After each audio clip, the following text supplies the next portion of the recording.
Good evening and welcome to the Monday, June 30 Transportation Commission meeting. My name is Inumi Duno Bikoya and I am the Transportation Commission Staff Liaison. And I'd like to first ask if anyone has anything they'd like to say on an item that's not on the agenda. Hearing none, I'd like to turn the meeting over to our chair, Mr. Aiden Maradovich, along with the first agenda item, which is 4201 31st Street South, Shirlington House. Good evening.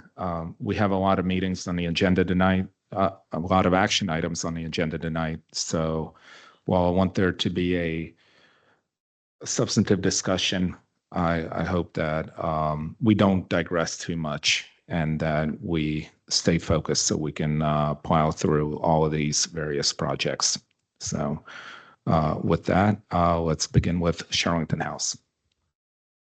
Great, thank you, Mr. Chair, members of the commission. My name is Kedrick Whitmore. I'm a land use and zoning attorney with Venable LLP, and we're excited to bring to you tonight the proposal for Shirlington House. On the next slide, you'll see a brief overview, which I won't go through in detail, of the items that we'll be discussing, and we can move forward to a site aerial, 2 slides. Next slide, please. As you can see, next slide.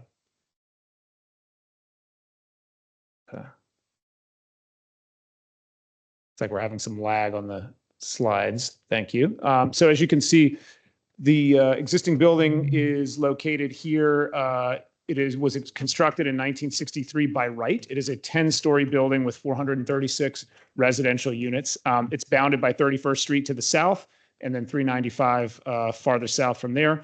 And the Village at Shirlington and the County Trades buildings are to the north, with the Park Shirlington apartments to the west. The building is served by an existing structured parking garage with 567 spaces, with 2 below grade levels and 1 at grade level, which is the surface parking that you see here on the aerial. On the next slide are some of the existing conditions for the site. And you'll see that topography is really the main driving feature of this location and has been a significant element in our design. The garage is almost totally exposed along portions of 31st Street that you can see in that upper left-hand photo there, with a very sheer grade coming down. You'll also notice that the pedestrian condition in this area is not good. Sidewalks are only 4 foot, 4.5 foot wide. There are no street trees and there's no standard streetscaping. There are 2 lanes of street parking adjacent to the property, one on the north side and then of 31st, the other on the south side of 31st. The vehicular entrance is located on, main vehicular entrance is located on the west side of the site. That is not a great condition. You can see the photo there in the upper right. It is has got too wide of a throat distance to be optimal, makes it uncomfortable conditions for pedestrian crossings, and the turning radii and sight distances for vehicles are also suboptimal. This is something we address in our proposal. So on the next slide, you'll see our proposal for additional infill development at the site. We are proposing to keep the existing Shirlington House building while infilling in 2 areas. The first, which you'll see on the bottom right, the L-shaped building, is a new 59-unit multifamily building on the southeast corner of the site. And then you'll see along 31st Street, we have 14 what we're calling liner buildings. And they really back up against the existing garage and make use of some of that dead space between the garage and 31st Street. These look similar to townhomes, but are technically multifamily buildings. So as I mentioned, the existing building is going to remain, the existing parking is going to remain, and we'll make use of those for the new as well as the existing apartments, and we're going to make some improvements to the surface level as well. Particularly among them are improvements to the streetscape. There's been a lot of revision and discussion, probably more than anything else on this project as we've gone forward, is kind of where the streetscape gets changed, how it looks, and how it operates. And we're happy to say that we've come to a solution that we think is in response to community and staff comments. So a couple of the improvements we've made, that main entrance that I mentioned to you at the west side of the site, kind of the southwest there, we've bumped out that curb. We've created a shorter crossing distance for pedestrians. There is a new ADA ramp that you can see there and a new walkway on the interior of the site. And we've provided for some more room for landscaping and plantings. upgrades to the bus stop that's there as well. And I think one of the main themes is taking areas that are almost exclusively car focused and allowing for some other and better uses in those areas. The entrances to the lower garage levels remain on 31st Street. You can see those marked out here, but with the addition of some new bike and pedestrian access. Finally, we've eliminated that northern on-street parking and bumped out the streetscape, which allows us to provide, again, some additional space to non-vehicular uses. And that allows us to have a 6-foot clear sidewalk on that north side of 31st Street adjacent to the project, a 5-foot tree pit, and a 5-foot bike lane, things that we're very proud of. So on the next slide is some information about the existing circulation. I mentioned this briefly on the prior slide, but there are 3 vehicular entries. You can see there the main entry on the west side, and then 2 internal entries off of 31st Street. And then, of course, parking currently on either side of the street, on street, and we're, again, going to eliminate that northern parking lane. And then there are bus stops on either side of 31st Street as well. So in the next slide, you can see how the pedestrian circulation that really didn't have much thought to it in the existing condition has been improved in this plan. Both the new, there we go, thank you, the new multifamily building and the liner buildings will have pedestrian entrances directly on 31st Street. That's going to promote activity at the street level that literally doesn't exist there today. It's really a dead space right now. As I mentioned, there'll be a new 6-foot clear sidewalk and new pedestrian entrances in that area as well. The next slide gives you some more information about the proposed vehicular traffic patterns. They are largely unchanged from what exists today, given that, as I mentioned, we're going to retain those entrances off of 31st for the parking. There is a new curb cut at that new multifamily building on the bottom right there that allows for the loading to take place there. And again, as I mentioned, the northern street parking lane is eliminated in favor of sidewalks, street trees, and bike lanes. Bicycle circulation, we'll touch on that very briefly. One of the other things we're very happy about is a new southbound bike lane that doesn't exist today, and Sharrows in the northbound lane.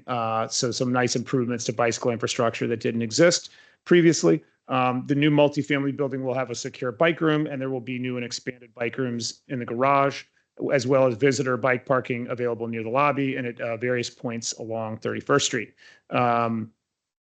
Then we'll move on to some street sections. I think you can really see the level of improvement pretty starkly here. This is the existing section, kind of an unbelievable level of grade there, dropping down from the garage to 31st Street. And on the next slide here, you see this is the condition for the area of the multifamily building. So you can see we continue to have the travel lanes, but by eliminating that northern on-street parking lane, we've been able to provide the bicycle lane, the tree pit zone, and the more gracious clear sidewalk. There's also some additional space as we lead up to the entry to the new multifamily building.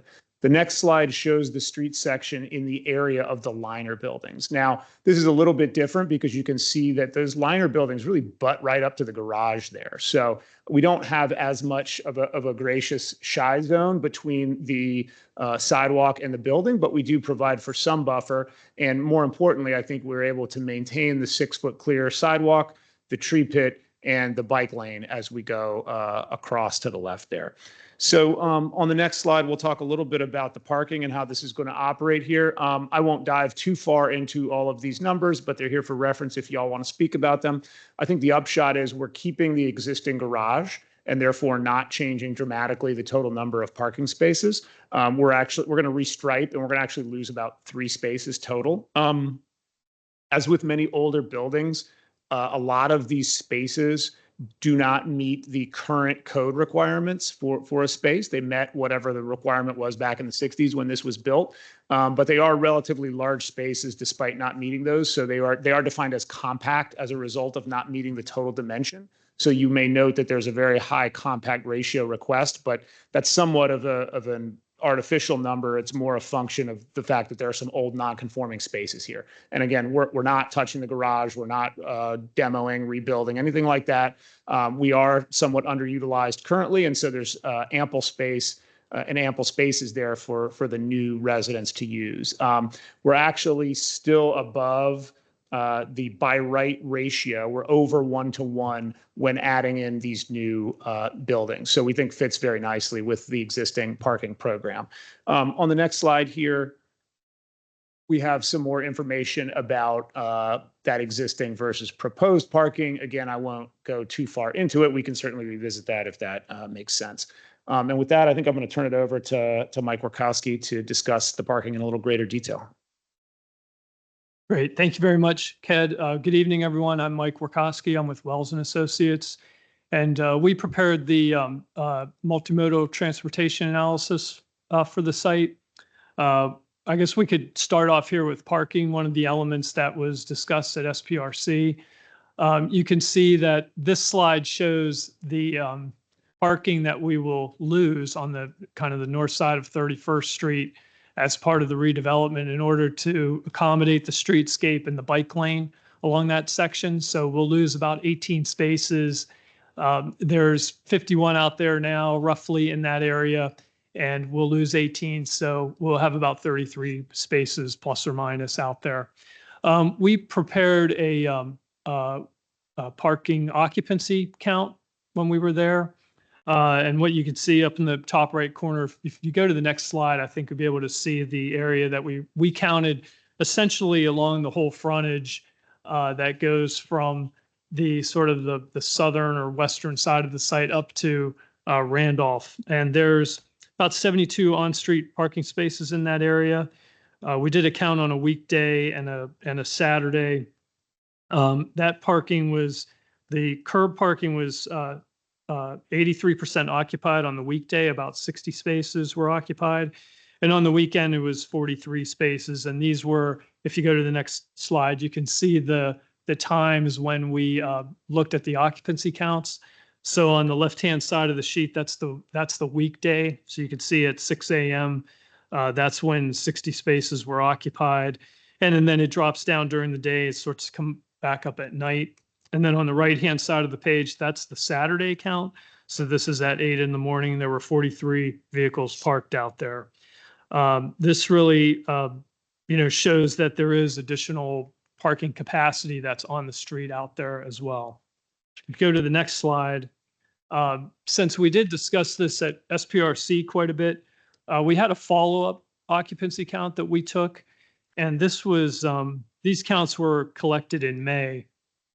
So just a few months ago, as mentioned, there's 436 units, 95% occupied.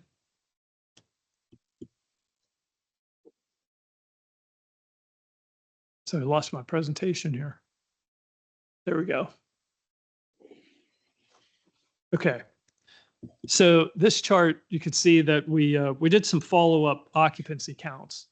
The blue bars are the on-site parking or the garage. The red is off-site or on the street. And these are vehicles that were parked, directly, essentially in front of the building where we knew they were associated with the building out there. So we had two counts. One was at 5:30 in the morning and then 11:30 at night. On the weekday, which was on May 1st, we had a total of 452 vehicles that we counted. And this was at 11:30 at night. 407 were in the garage. So that's about a 73% occupancy, which is in line with what we heard from the management team earlier. They had 76%. But when we factor in the additional vehicles parked on the street, we get to 452, which is the overall total. That max parking ratio is about 1.04 spaces per unit. So if we applied that to, our future condition, we'd still have about a 30 space plus buffer, if you will, within that, within the usage of the garage. So we'll have 1.11, but that's per unit, but that's within the garage. And we'll also have the curb parking spaces, less the 18 spaces that are along the frontage. So looking at this and what we actually counted in the field and what we expect for our parking usage, we don't think we'll have any parking issues out there. If we go to the next slide, another one of the other elements, we did look at the pedestrian and bicycle infrastructure. The pedestrian network, within Shirlington is pretty well connected. There are sidewalks, but as mentioned earlier, along our frontage, the streetscape really needs to be upgraded. So, we'll be managing that as we rework the site. Also, the bicycle network will be providing that on-street bicycle lane, and then striping for the shared lane condition out there. Both parts are, it's very walkable, a bikeable area. And also, if you go to the next slide, as it relates to transit, you have the Shirlington Transit Station, which is just, up the street, about 1,300 feet from the site. There's a lot of buses and bus routes that travel through Shirlington and that station that are within a really short walk of the site itself. We're also, as was mentioned, at our southern or kind of westernmost driveway, tightening up that driveway, relocating the crosswalk, pedestrian ramps, and then relocating the bus stop there so that the access is improved for pedestrians and the ability to use transit. So if we go to the next slide, we did look at at some of the intersections around the site from a traffic perspective. We had 6 study intersections. This project itself is only going to generate roughly 20 to 25 peak hour trips. So not much in terms of, real additional congestion or adding to the road network there. And all those intersections that we studied all operate at acceptable levels of service, and they will continue to do so, given the modest, increase that's expected here, because we will have a pretty good non-auto mode share that we would expect, which is in line with what we're seeing out there in the field. This project also participated in a transportation management plan. And so if we go to the next slide, this plan has, sort of the high level elements. There are 4 of them: the participation in funding, physical facilities, bicycle parking, and those sorts of things to encourage non-auto use, promotions and policies for the uses that are on site, and then performance monitoring to make sure that the elements that are implemented actually, reduce peak hour trips, parking, and reduce those impacts. All of these things will ensure that all those goals will be met, and that the changes that we're making along the site frontage, the bicycle lane, upgrading of all the sidewalk, and then tightening up that access drive will really help enhance the network. I think this is the last one of our slides, so we will be available for any questions, and thank you very much.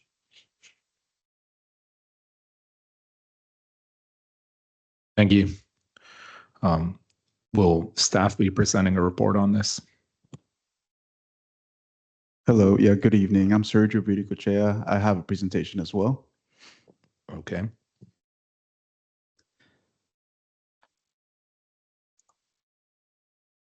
So like I mentioned, I'm Sergio Viricochea. I'm a principal planner for the Development Services Bureau under the under the Bureau of Development Services, under the Department of Environmental Services.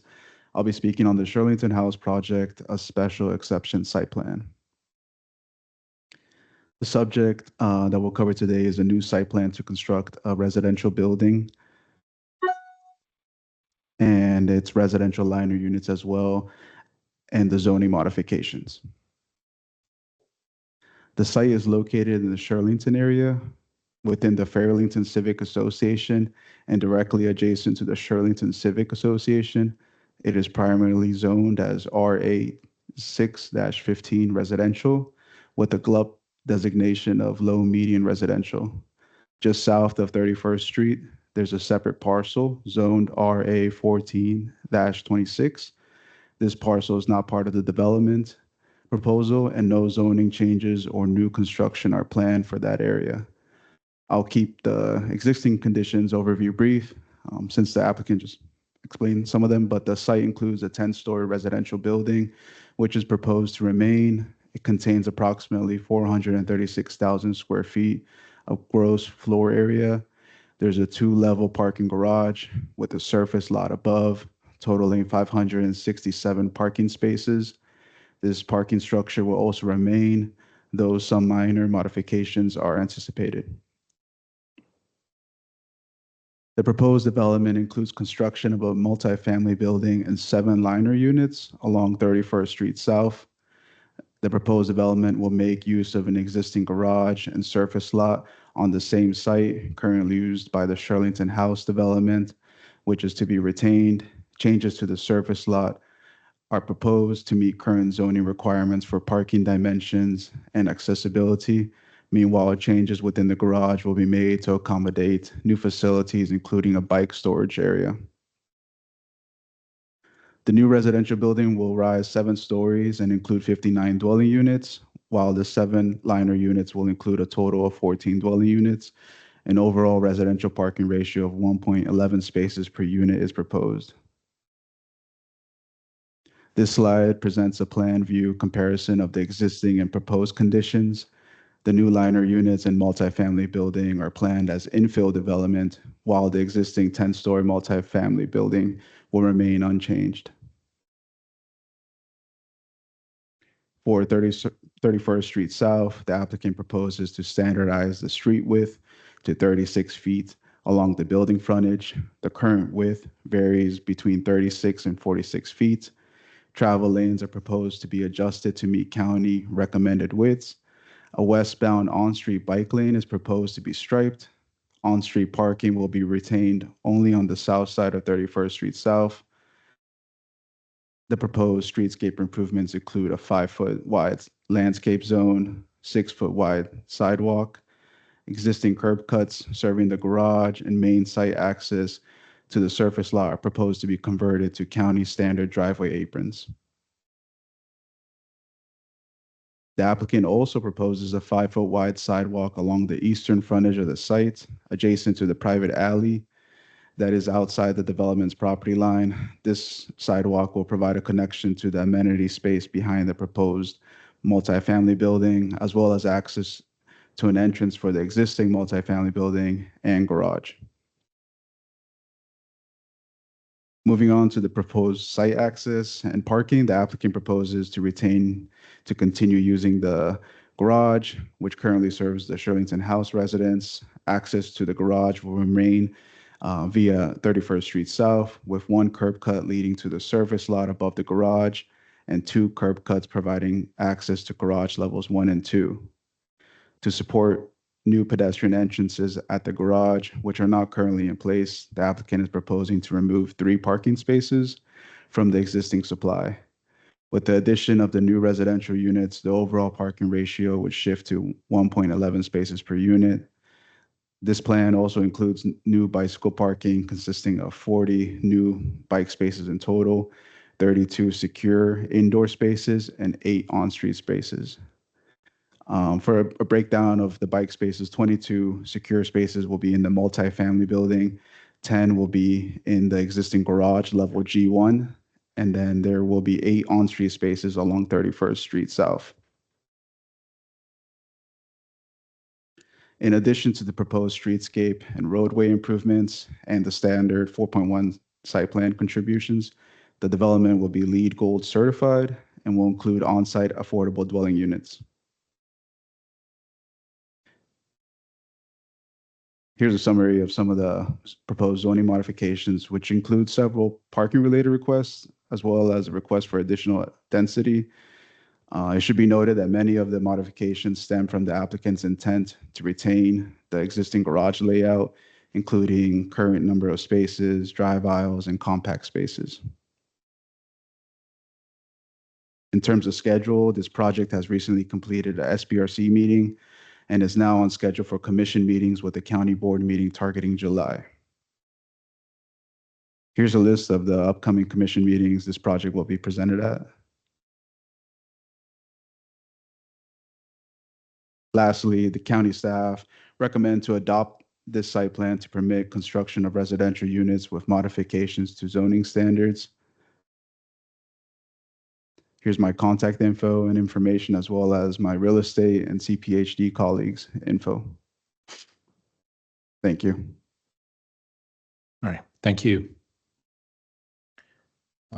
Commissioners, any questions, comments? Vice Chair Furman. A quick comment. I bike on this road on 31st Street South every day between Shirlington and Fairlington, often with my young kids riding along with me. It's a huge win, what you're proposing for the uphill side of the road. For those who aren't aware, that side of the street, the opposite side, it's a really strong downhill. So it's easy to keep up with the speed of vehicular traffic on the other side that they're proposing the sharrows on. But on the uphill side, it's a real challenge. And so I think it's really great to see that inclusion, and also some of what you're proposing for the street, the sidewalk, the street trees, just the streetscape in general. It'll be a dramatic improvement over what's there currently. So I just wanted to applaud that, and no questions for me. Thank you. Commissioner Lane, tell me.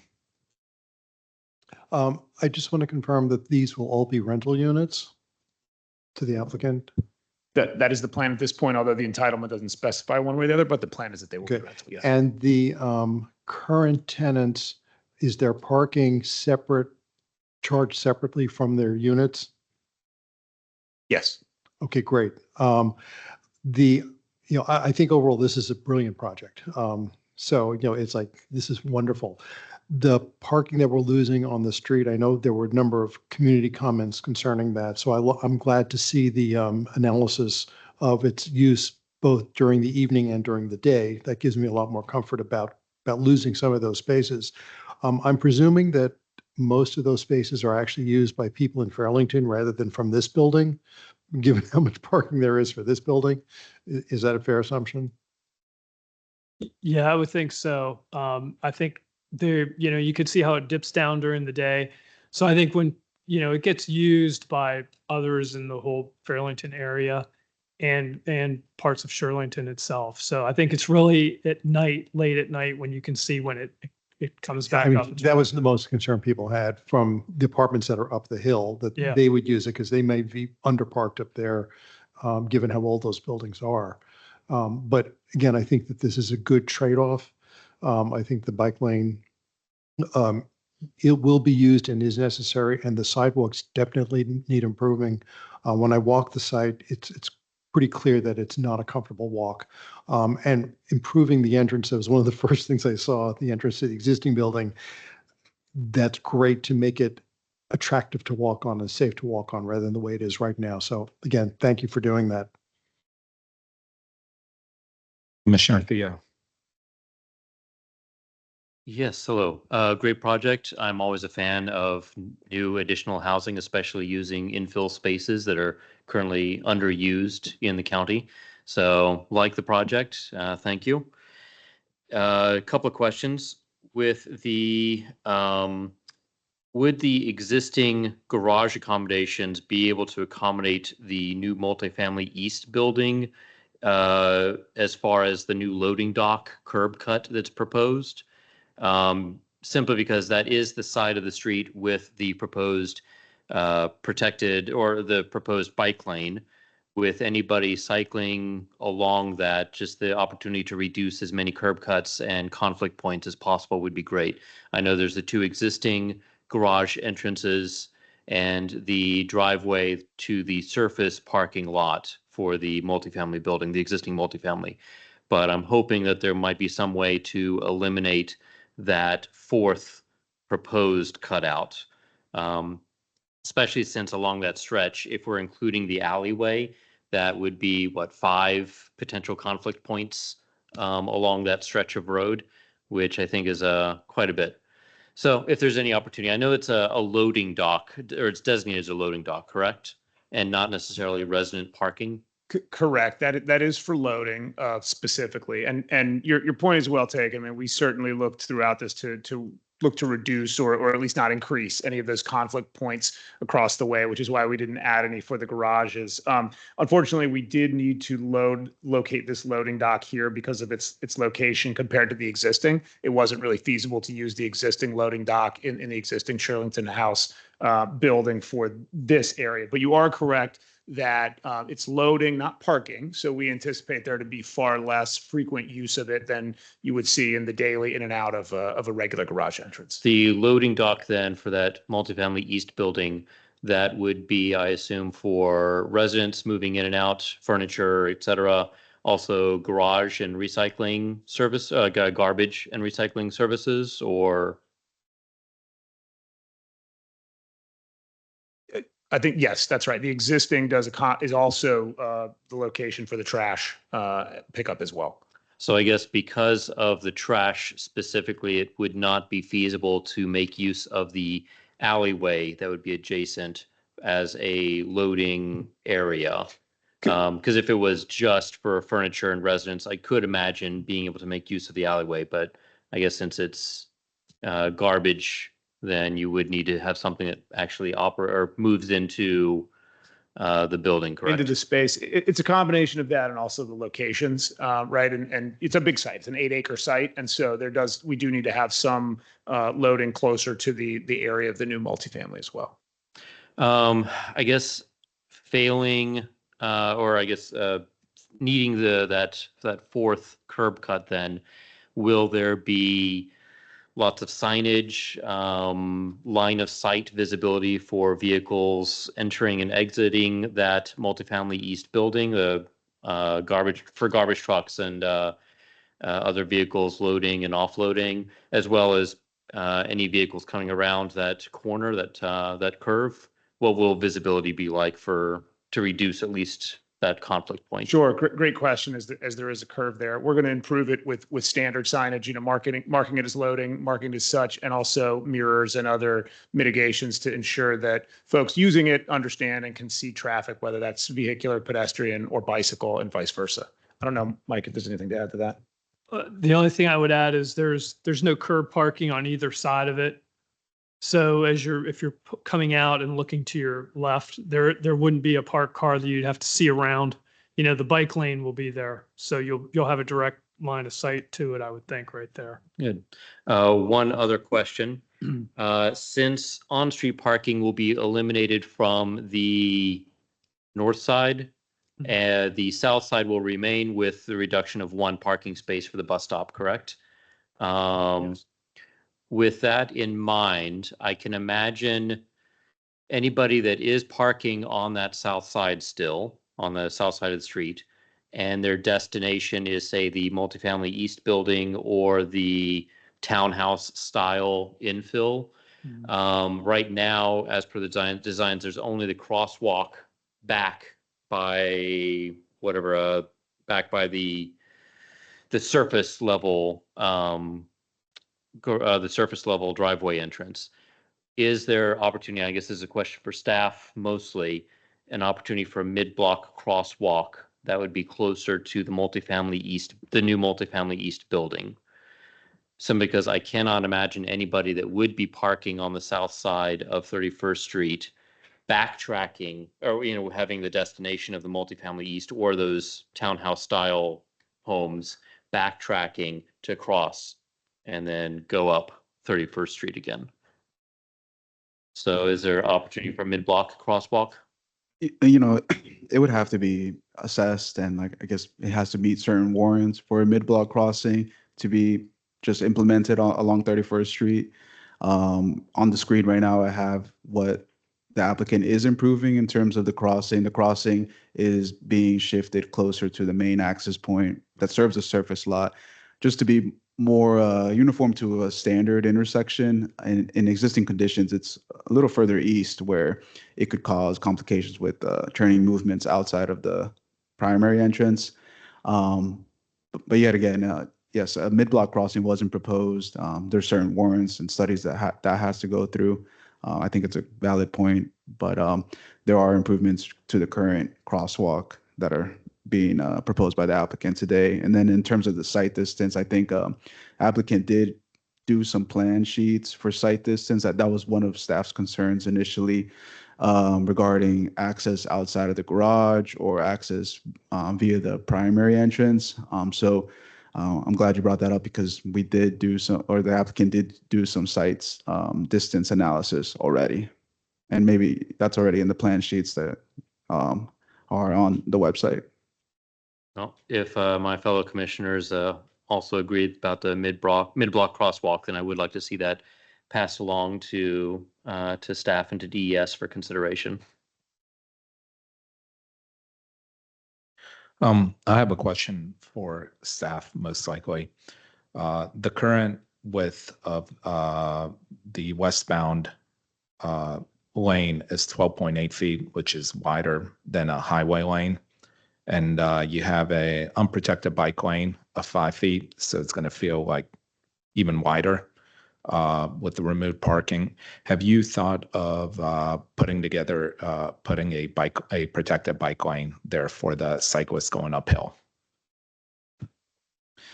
It's been considered by some our DES teams. These wider travel lanes are there to support transit. So we have a number of bus stops along 31st Street, plus the transit station further east, the Shirlington one. So at a minimum, they do have to be 11 feet. But 12 feet or 12.7, as shown what's on the screen today, was what it's kind of coming out to be in the cross sections. There was a request to add some type of buffer between the bike lane and the travel lane. And that request was, I think, from our T&O or Transportation Engineering Operations staff was looked into, and perhaps that can be implemented at the CEP stage once we get a closer look at the dimensions. The buffer will not be, the widest buffer, but if one is potentially able to be fit in, I think that's something that the county would like to see as well. Yeah, I mean, I think the other lane is 11.1, 12.7 on the other one. I think you have some room there to accommodate buses and create a protected bike lane. I worry that that street will feel way too wide, and especially for cyclists that are pedaling uphill very slowly. And we know that a narrower, a travel lane that seems narrower will increases driver awareness and slows down drivers. So I would really like to see a protected bike lane added there. I'll just mention one thing. The protected bike lane, there are a number of curb cuts serving the garage. So, ways to kind of protect the bike lane would have to be including some type of devices within the buffer area located, I guess, between the access to the garage points too. So you cannot have like a true protected bike lane because of those garage entrances. Yeah. But, some type of effort to get maybe more than just a standard bike lane was definitely asked by the applicant, and we'll see what we can do at the CP. I mean, there are bike lanes all over the county that have to deal with curb cuts. So I don't think the curb cuts should be an impediment to a protected bike lane. Clearly, you make an opening there for that. Yes. Yeah, I would think flexible bollards could work really well. It's the travel lane is really wide on the uphill side. I think originally before this went to the SPRC, there was no bike lane proposed, and this was something insane, like a 18-foot travel lane. So I was glad to see the bike lane inclusion. To the point though of, yes, there's curb cuts, but you could have the curb cuts be kind of the intervals that at least send the message to the vehicles that they can't use it as either a place to stop, which is what I figure is going to happen more often than not, or to just get a sense of it being wider so they can go faster going up the hill. There are speed humps on both sides of the street going up. There are cuts on the middle of both of the speed humps, which are advantageous when you're biking coming down the hill to be able to go through those. Going occasionally, though, you will see drivers will cut over the double yellow to try to get through like emergency vehicles would.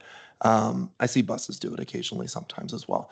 But there is enough space there to do something with that bike lane, especially if we're going to have 2 feet of the 5 feet be inside of the curb and gutter area. And it's outside the scope of this project. But if you go further west as we're looking on here, on the diagram, the road narrows once you get to the turning part of the hill. And unfortunately, with where the parked cars portion is there, you get kind of an acute corner where it's a little bit blind as you are trying to climb the hill and vehicles are coming behind you. It's outside the scope of what we can do with this project, but it's something I hope the county will look at in the future, is something to either accommodate widening the sidewalk, because there is space. The sidewalk is not curb tight once you get past the Shirlington House apartments. To maybe do something that could be like a multi-use trail that takes you up the rest of the way. But a lot of the community that is serviced by Abingdon Elementary that lives down in Shirlington, they can't safely bike this because there's no way for kids to get up that hill. Occasionally I see some people walking, but it's a decent walk up a decent sized hill for a lot of kids. And so it makes it just that much less accessible from that part of the community. So it's something I hope we can look to do something with, and I'm definitely supportive of. Let's use something of that 12.7 travel lane to help protect the 5-foot bike lane. Thank you. Commissioner Mendelson. Yeah, on the whole, I'm very happy with this, with the proposed design. I think a lot of the improvements, especially on getting that uphill bike lane added, the streetscape and the wider sidewalk will be a great addition to the neighborhood. But my biggest concern does fall with Commissioners Maradovic and Furman on how to really protect cyclists on that uphill segment, because I completely agree that, like, as a driver, you're gonna see both the bike lane and the travel lane and think, I can go really fast. It's like 18 feet of space. And I would really like to see at least a buffer, maybe plastic bollards, or just at least something to hopefully get speeds down and still accommodate the transit vehicles. The one other question I did have is, are we doing anything to potentially accommodate the bus bike lane conflict on the south/southwestbound direction for that new bus stop, or the, I guess, improved bus stop, where there will be buses pulling into the bike lane and potentially creating some issues for cyclists?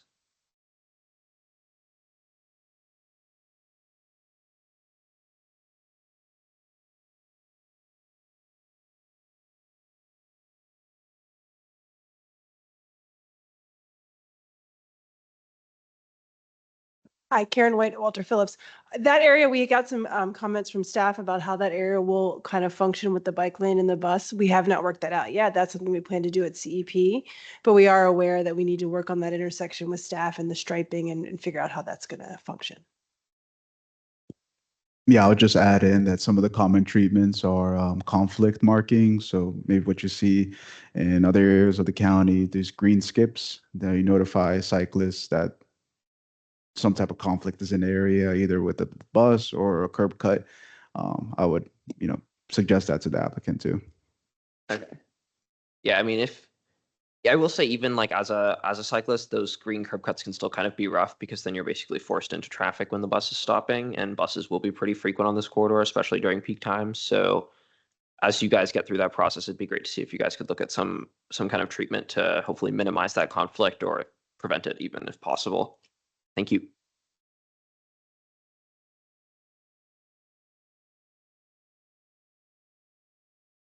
Go ahead. Sorry. A quick question about EV charging infrastructure. Is there existing and any proposed additions? I believe we have, give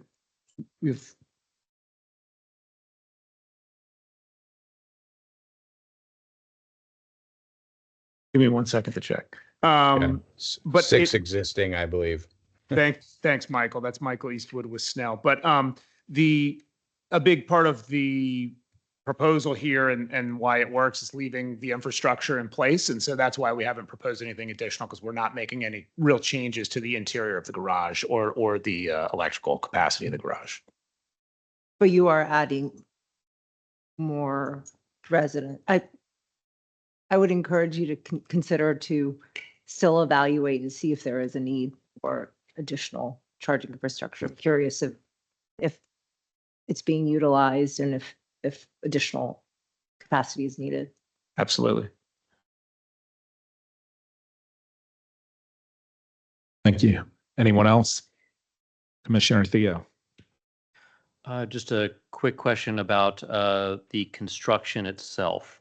So I assume that when construction is going on of the multifamily east building and the townhouse style residential buildings, that the sidewalk there on the north side of the street would be shut off or would be closed down.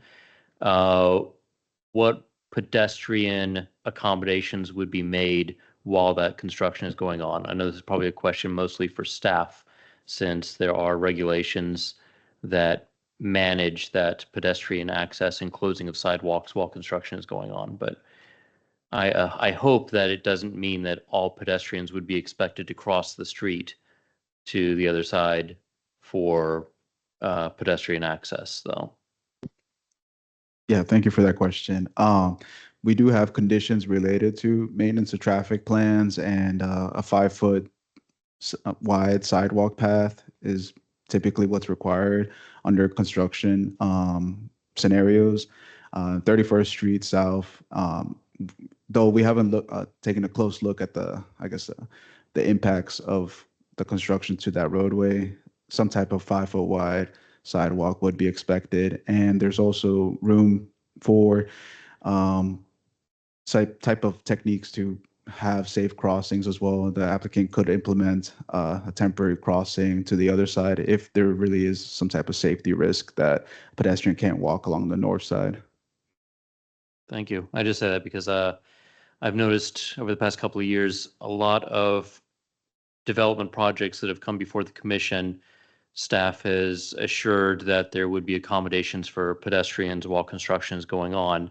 And then I've noticed when walking by those ongoing construction projects that there doesn't seem to be any pedestrian accommodations. I'm thinking of specifically the new Career Center site on Walter Reed Drive, South Walter Reed Drive. While that was before the commission, there were assurances that pedestrians would be accommodated while construction was going on. But when every time I go down there, it seems that the entire section is closed off and pedestrians are encouraged, if not pretty much forced, to cross the street and use the sidewalk on the other side. Would be the east side of Walter Reed then. So I'm hoping that does not continue and that pedestrians are actually accommodated during construction. Thank you.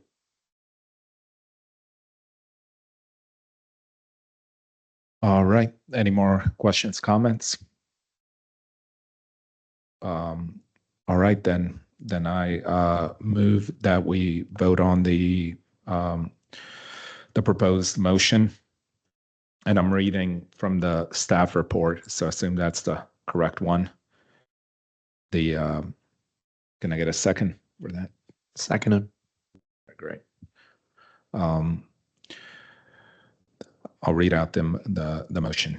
So to adopt the attached ordinance for SPLN 24-00001, parentheses SB 480, to allow for the construction of a 7-story multifamily building with up to 59 dwelling units, 3 multifamily buildings with 4 dwelling units each, and 1 building with 2 units at the Arlington House site with modifications of use regulations for additional density, parking ratio, parking space size, drive aisle width, required loading spaces, compact parking, and other modifications necessary to achieve the proposed development plan located at 4201 31st Street South, parentheses RPC number 29-003-010, 019, subject to the conditions of the ordinance.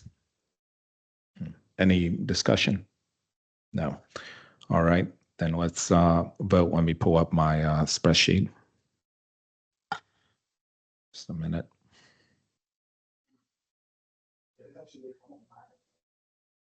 Documents.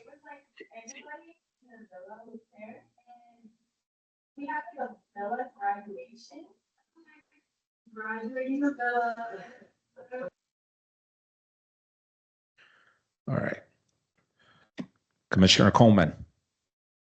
Aye. Aye. Okay. Commissioner Flores. Aye. Commissioner Furman. Aye. Commissioner Hussein. Aye. Commissioner Lane Telmy. Aye. Commissioner Locker. Aye. Commissioner Ludlow. Aye. Commissioner Mendelson. Aye. Is Commissioner Shannon online? Aye. All right. Commissioner Theo. Aye. I think that's it. That's everyone. Yes. Oh, and I vote aye. Yes. Thank you. All right, the resolution passes unanimously, and I think we can move on to our next agenda item. Thank you.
The next agenda item is 4601 Fairfax Drive, and this is a site plan action item.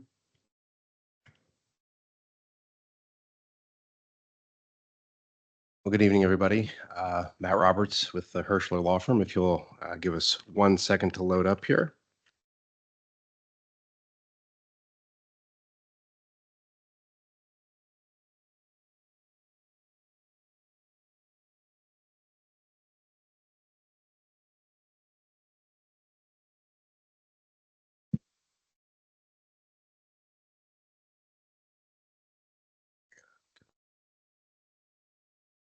Sec.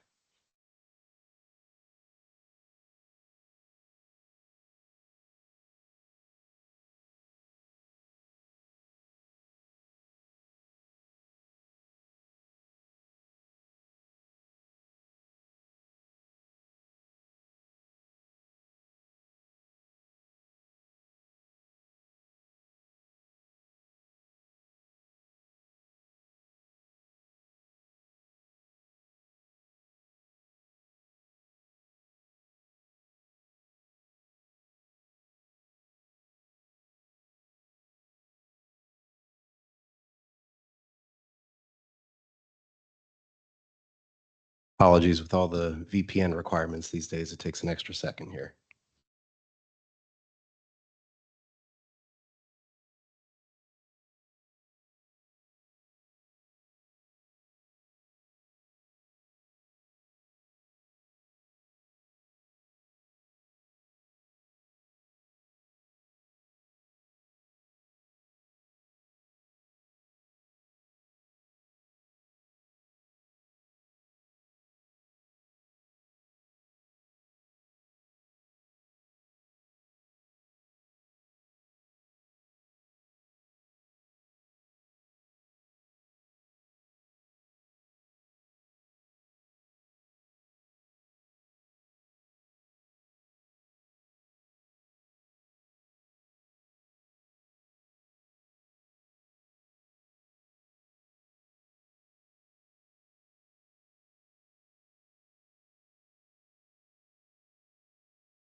There she is.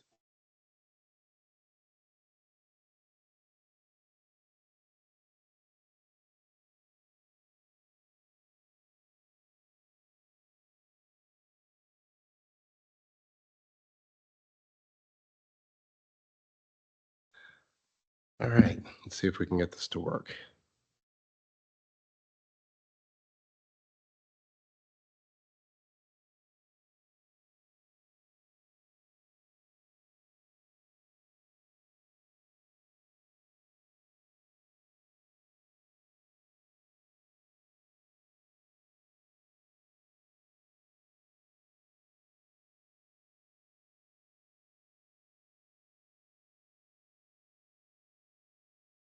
Okay, great. Can everyone see our screen?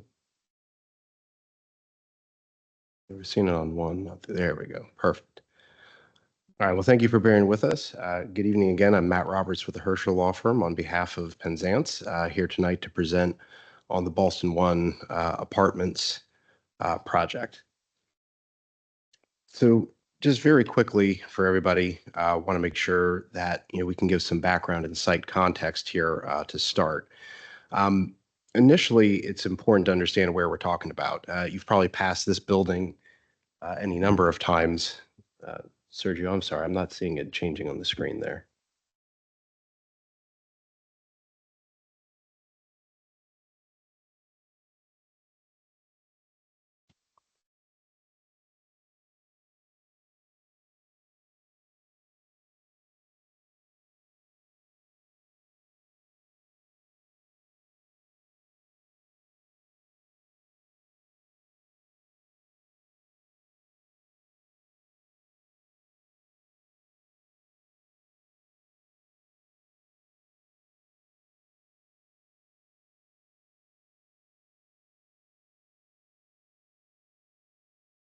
Okay, great.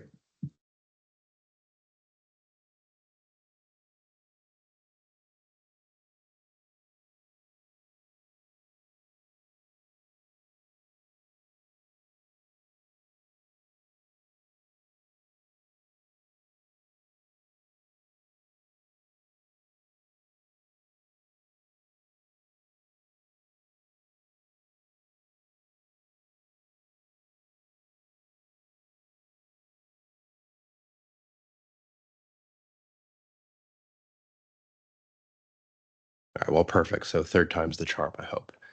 So once again, talking about the existing Ballston One office building and the redevelopment proposal by Penzance. Again, appreciate everybody having us here tonight. One more slide, Sergio.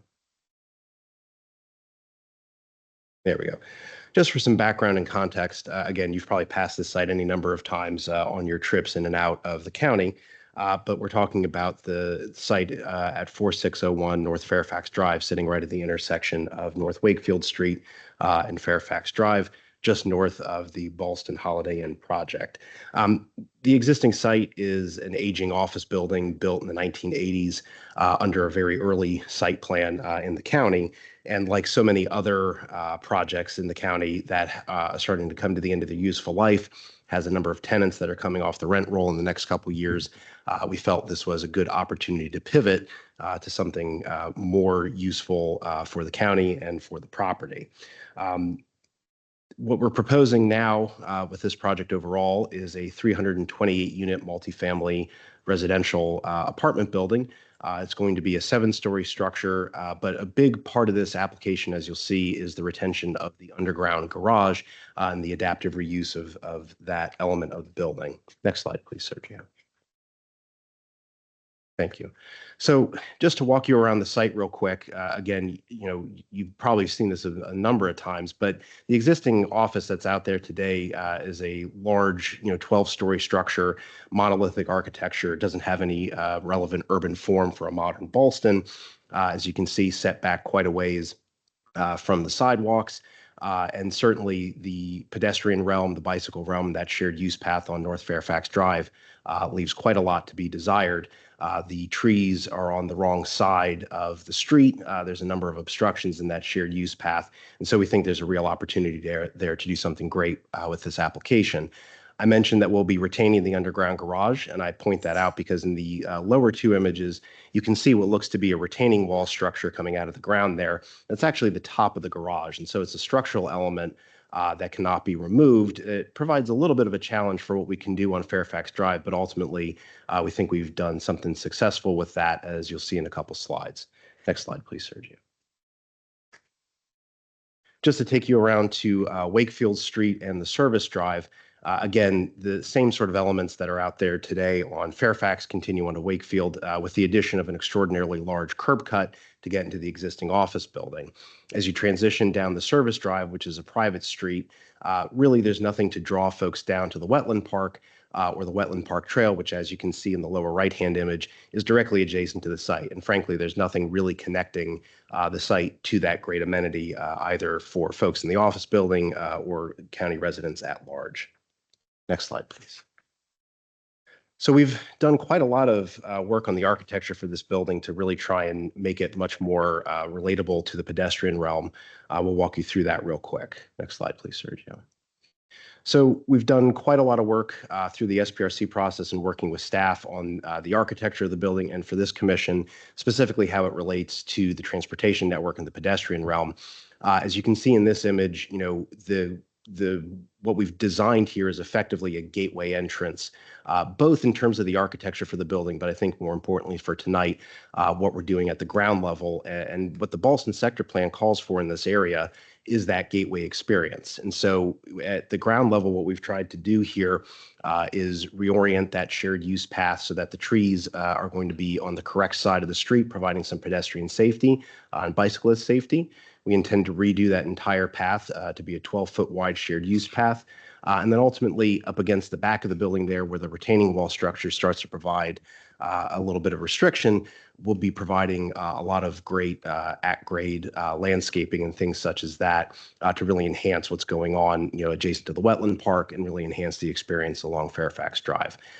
In addition, you know, we've worked very hard on the architecture to make sure that it's relatable to the surrounding frontages of the site, and in particular, lots of glass at the base to provide activity in and out of the building.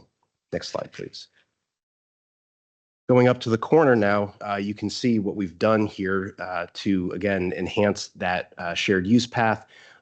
Interestingly here, we've got the Ballston Holiday Inn project on the south side of Fairfax, and so we've done a lot of work to make sure that our ADA curb cuts for pedestrians are aligned with the future crosswalks in that area. And again, that landscaping panel that I mentioned before continues all the way up to this corner. And in terms of the architecture here and how it relates to the pedestrian realm, we've also done quite a lot to lower the horizontality of the building and really make it a much more vertical structure. Those who are at the SPRC would know that the stone columns that are now at the base of the building were not there before. And so that's been a design element we've used to really try and enhance that experience. Next slide, please. One element that came up a few times during SPRC and that we wanted to highlight tonight is where was the proposed building entrance for the residents and guests and drop-offs.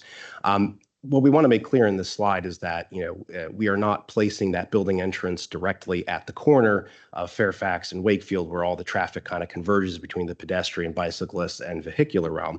Instead, this is pushed up along Wakefield Street. It'll actually be adjacent to on-street parking, which is there today and actually proposed to remain.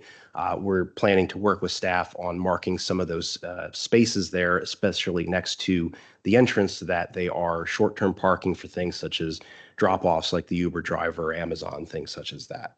Next slide, please. Now, as we go down Wakefield Street and the service drive, there's quite a number of elements here to highlight. The building starts to transition to a more urban residential form and context here. What you can see in this image is that that large curb cut on Wakefield Street is entirely removed, and all the access and loading for this building occurs where it does today, which is off of the service drive. In addition, we're facilitating the pedestrians on the sidewalk network there by completely redoing that all the way around the site. And not shown exactly in this image, but part of the MTP is to include a northbound bicycle lane, and that is something we will be striping on the east side of Wakefield Street. Last but not least, and you'll see in a couple images here upcoming, we've really worked on the service drive to make that a much more pedestrian-friendly connection down to the trail. Next slide, please. Just to take you back down to ground level on Wakefield Street, we think one unique element of this project, especially as it relates to the interaction between the building and the pedestrian realm, are these ground level patio units. So those are actual, livable units where folks will have an opportunity to sit out and be directly on the street. Really what this does in a lot of ways is adds eyes onto the street, especially at the ground level. That's a safety element that doesn't exist when folks go home from the office building tonight. And it's a complement to all the balconies you see all across the building, which again adds that eyes on the street safety element and things such as that. Next slide, please. We're really proud of the work we've done on the west side of the building adjacent to the wetland trail. The wetland trail is partially on the property in terms of an easement, and it's also outside of the property in other areas. There are no proposed changes to the wetland trail, and in fact, as we'll talk about in a couple of slides, that is going to remain completely open during construction. What we have done, though, is added a number of biophilic elements and landscaping elements in this area to really relate the building in terms of that vine system, the plantings at the ground level, to the wetland park trail, so that we make it a really great amenity, both for ourselves and for the county at large. Next slide, please. Just zooming out a second, you can start to see how the building and the proposed sidewalk improvements really relate in context as well as functionally to the rest of what's happening in Ballston as Ballston in this area continues to evolve. Next slide. And just to look up and down Fairfax Drive really quick, you have the Ballston Holiday Inn on the left side of the image there. You can see how these two buildings are going to start to come together to really form that gateway experience, both up and down the street, which you can see in the next slide there, Sergio, as well. So now looking eastbound along Fairfax Drive, effectively from the median there, you get that same sort of idea of how things are stepping down in context in Ballston towards the neighborhoods, but also how the north side of Fairfax Drive is really going to be improved for both pedestrians, bicyclists, and the like. Next slide, please. Just to walk you around the site a little bit in terms of the actual, sidewalk network itself and give you some data on that. One more slide, please. We have some really excellent opportunities here to work with. We have the Wetland Park Trail, as I mentioned, off on the west side of the building. Great frontage along Fairfax Drive and North Wakefield Street, and then a real opportunity with that service drive to add something special there. Next slide, please. In terms of Fairfax Drive, this is going to be a complete rework of that shared use path that's out there today. The total right-of-way that we're proposing in that area is 17 feet from the curb all the way to that retaining wall. That includes a minimum 5-foot planting strip as well as a 12-foot wide shared use path. And that's something that we've worked directly on with staff in terms of what that should look like in terms of the elements. Should it be brushed concrete, stamped concrete, or something else? Ultimately determined with staff that it ought to be brushed concrete. And then, this is going to be a true shared use path in that the widths there are not sufficient enough to create protected bike lanes, but there is quite a lot of width there to make sure that the existing patterns that are enduring on Fairfax Drive continue forward. Next slide, please. Along Wakefield Street, there's a similar story to tell. We are going to be including a 9-foot clear sidewalk in that area, as well as a new planting strip all up and down the street with a number of trees that contribute towards our total canopy for the site. And again, just to remind you, and you can see in that lower left-hand image, you have to imagine that the folks walking up and down the street here get to experience this with our residents who are going to be in those patio units. Next slide, please. Along the service drive now, we've done quite a lot of work in this area, as you'll see in this slide and the next slide. The proposal here is to add a 6-foot wide sidewalk, 6-foot wide planter adjacent to the roadway. 6-foot wide planting strip next to the roadway, and then bioretention planters up against the building. So this is really adding a great element that starts to connect us down to that wetland park trail, make it a good pedestrian access area, and really improve safety in that area as well. You may be asking, why are we not planting trees in that area for pedestrian safety? And the answer comes back to the garage. In this area, the garage is approximately 12 to 18 inches below the surface of that sidewalk. And so there's simply insufficient area to do that. Next slide, please. But one unique element that we can do for pedestrians here is actually shorten the connection between the north and south side of the service drive. And so what we've done at that corner is effectively bump out the curb by 6 feet. And so that's going to shorten the distance for pedestrians coming along both sides of the service drive as they're walking up and down Wakefield Street. So we think that's a really great element that this project can deliver on. Next slide, please. Just to talk about some direct transportation data for the commission. One more slide, Sergio. Overall, we conducted a multimodal transportation assessment for the site, studied multiple intersections at the area, including things with background and future conditions. The long story short here is that compared to the existing office building, this site is going to be delivering on 38% fewer AM peak hour trips and 65% fewer PM peak hour trips. And as with all 4.1 projects, it'll be delivering on a standard transportation management plan as well. Next slide, please. Pedestrian infrastructure around the site is quite excellent. I don't intend to walk through all the sidewalks and things adjacent to us, but we have quite a lot of sidewalk network in the area in addition to what we have on site. And overall, the walk score for this site is a 90, and really folks are not going to need a car to get to basic amenities in the area. Next slide, please. In terms of bicycle facilities, it's a very similar story. We have quite a lot of trails and existing bike lanes all up and down and adjacent to the site. That's something that we're going to be looking to enhance, especially along Fairfax Drive, and then ultimately relating the building better to the Wetland Park Trail and the folks who use that. Next slide, please. Public transportation is also a very similar story. Suffice it to say, there are quite a lot of alternatives to using your car in this area. There's multiple bus stops, 6 bus routes running past the site.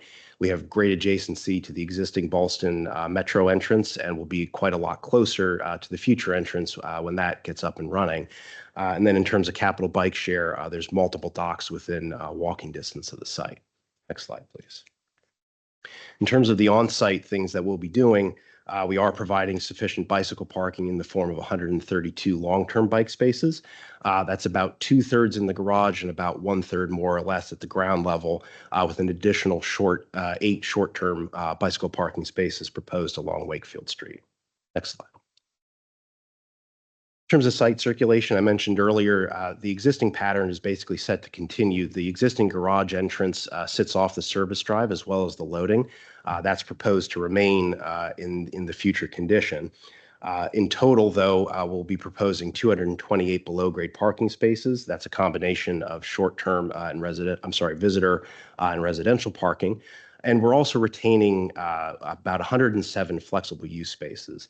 Now, the entire garage is going to be restriped, so these will all be compliant spaces, whether they're compact or standard. But we really have a lot of opportunity with an existing overparked garage. Now, candidly, we don't know exactly what we will use all 107 spaces for. There are certainly opportunities if this building were to ever go condominium. Having those additional spaces makes those units much more sellable. In the alternative, there may be things that we want to do in the future with those for residents, just in terms of striping them out and using them for additional storage. But the long story short is that we will ultimately have 228 spaces available in the garage. In addition, I mentioned there's going to be on-street parking, some of which is existing today and a lot of which is set to remain. And some of that can be used for the short-term pickup and drop-off to get into the lobby. The site's also going to be delivering on EV charging, and in terms of the basic spaces we have, those 228 spaces, will be exceeding the county's requirements in terms of providing 14 EV charging spaces on day one.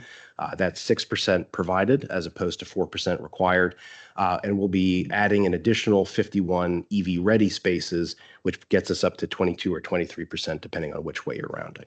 Next slide, please. In terms of the pedestrian crossing I mentioned earlier, again, we are going to be aligning our ADA ramps for pedestrians with the Ballston Holiday Inn's proposed crosswalk improvements. So that's something that we've worked on with staff, and it came up at SPRC multiple times. But just to confirm, that is something that we've aligned with the future conditions on the south side of the street. Next slide, please. Speaking to accessibility specifically, this site's actually going to be delivering on a number of items in that area as well.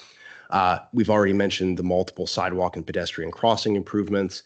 We'll be doing signalization improvements at that intersection. One thing that we do have to do structurally to the garage is create a modification at the entrance so that we can ADA van down there. But that is something that we will be doing in the future redevelopment of the project. All public areas on the site will be meeting ADA requirements as is expected. And one of those elements is on-street ADA parking as well.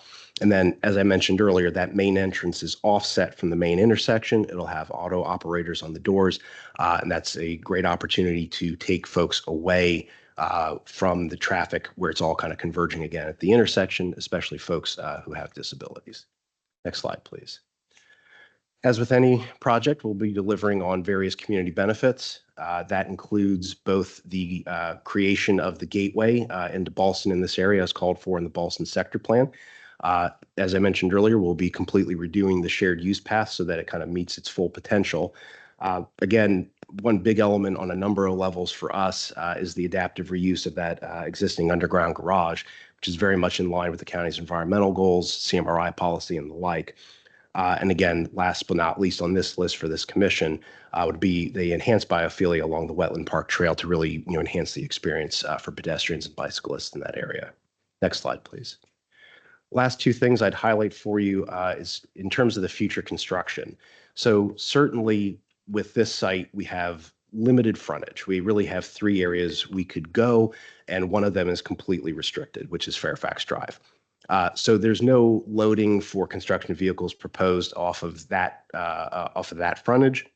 Naturally, we're not proposing anything off the Wetland Park Trail either. And so we are proposing that we would shut down the service drive and Wakefield Street throughout construction.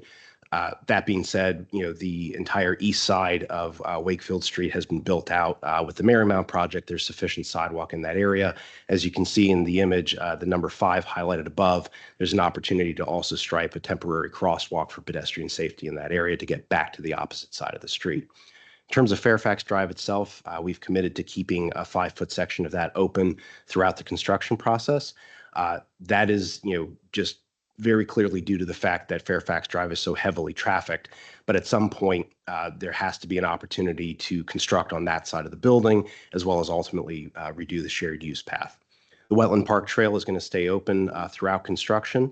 There's no plans to change that at all. And in fact, the Wetland Park Trail and Fairfax Drive will ultimately have overhead protection for pedestrians. Next slide, please. And last but not least, the construction hauling route. So we actually kind of have confined to one route in particular here. And that's due to the fact that we really can't take anything through the neighborhoods, nor would we propose to do that. There are also restrictions on taking construction vehicles out to I-66. So really, in this case, folks will have to come from the construction site, turn onto Fairfax, then onto Glebe, out to Route 50, and then ultimately out to the highway. Really, for us, we view this as the best of all possible worlds. It avoids the neighborhoods, avoids as much traffic in that area as possible, and really puts it on the right streets, all circumstances considered. So with that, thank you all very much for your time, and we're looking forward to tonight's discussion.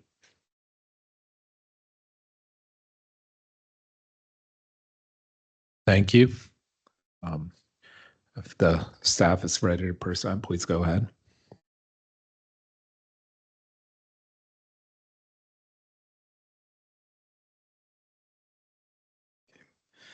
Good evening again. I'm Sergio Viricochea, the Principal Planner for Development Services Bureau and DES. So I'll be speaking on the Ballston 1 project, the major site plan amendment. I also have Mike Kaluski with the Real Estate Bureau to answer any questions on the proposed vacations. Today we'll cover 2 subject items related to the amendment of SP 187 to construct a residential building and retain the existing garage, as well as zoning modifications. Then we'll discuss vacation associated with this project, dealing with easements of the public street, sidewalk, and utilities. The site is located along the Ballston Metro Corridor within the Bluemont Civic Association. It's zoned as CO 2.5 Mixed Use District and designated as medium office apartment hotel on the GLUP. Here's a quick summary of the existing conditions. It's a 12-story office building currently. It includes approximately 229,000 square feet of gross floor area. There's a 2-level below-grade parking garage with 448 spaces. This garage is proposed to remain with some modifications planned. The proposed development includes demolition of the existing building on site. However, the below-grade garage will be retained with interior modifications to update striping and circulation. These changes are designed to meet current zoning requirements for parking dimensions and accessibility, and to accommodate new facilities, including elevators, bicycle storage rooms, a mechanical room, and a stormwater management facility. The new residential building will rise 7 stories and include 328 dwelling units. A residential parking ratio of 0.67 spaces per unit is proposed.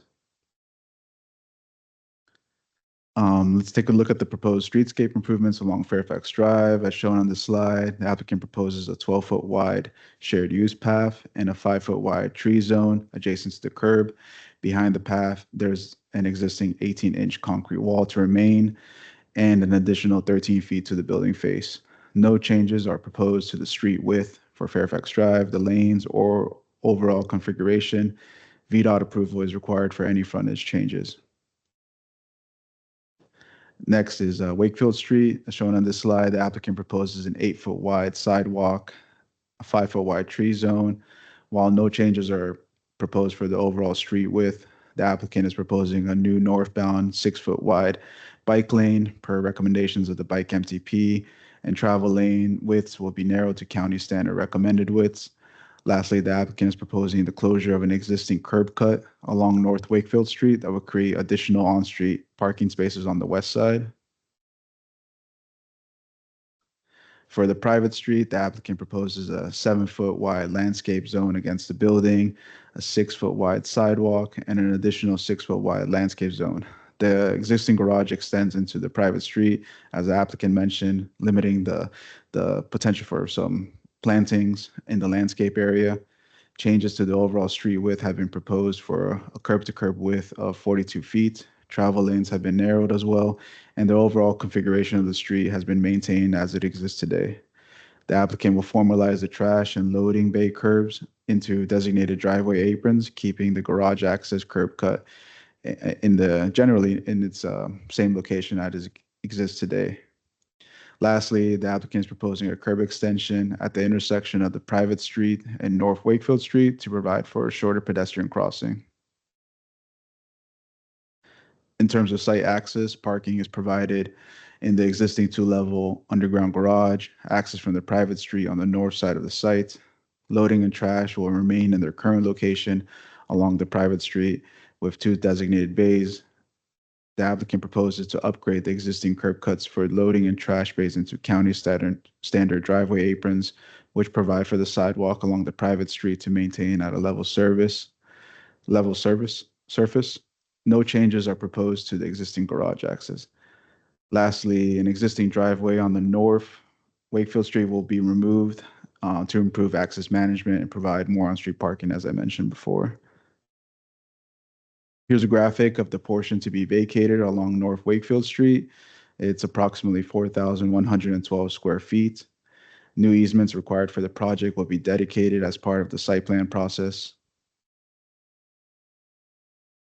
In addition to the proposed streetscape and roadway improvements, the development will be LEED Gold certified and will include a $2 million contribution to the county's Affordable Housing Investment Fund. In terms of schedule, this project completed 2 SPRC meetings and is now on schedule for commission meetings with the county board meeting targeting July. Here's a list of the upcoming commission meetings that this project will be presented at.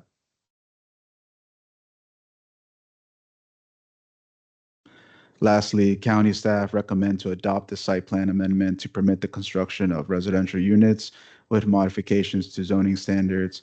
County staff also find the proposed vacation portion of the street, sidewalk, and utility easements related to the site plan amendment are substantially in accord with the adopted comp plan or applicable thereof.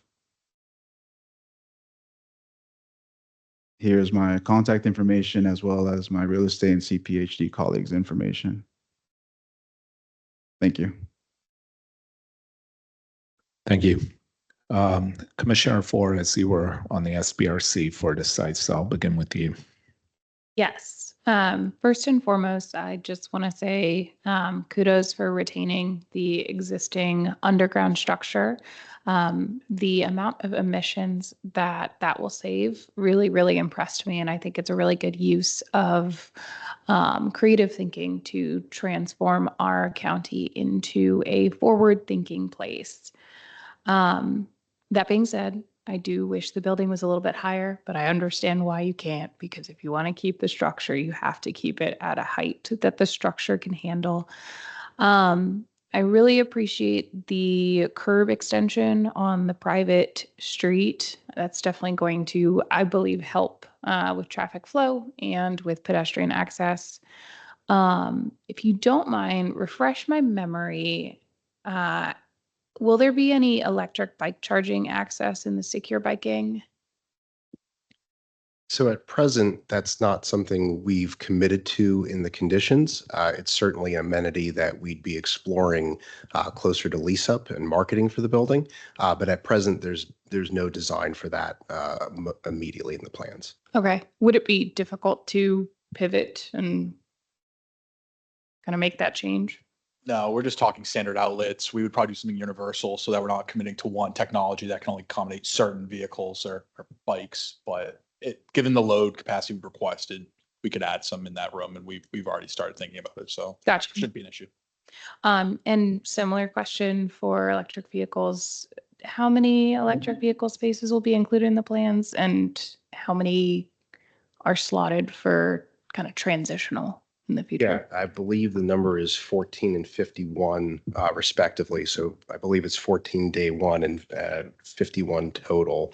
Let me just triple check that.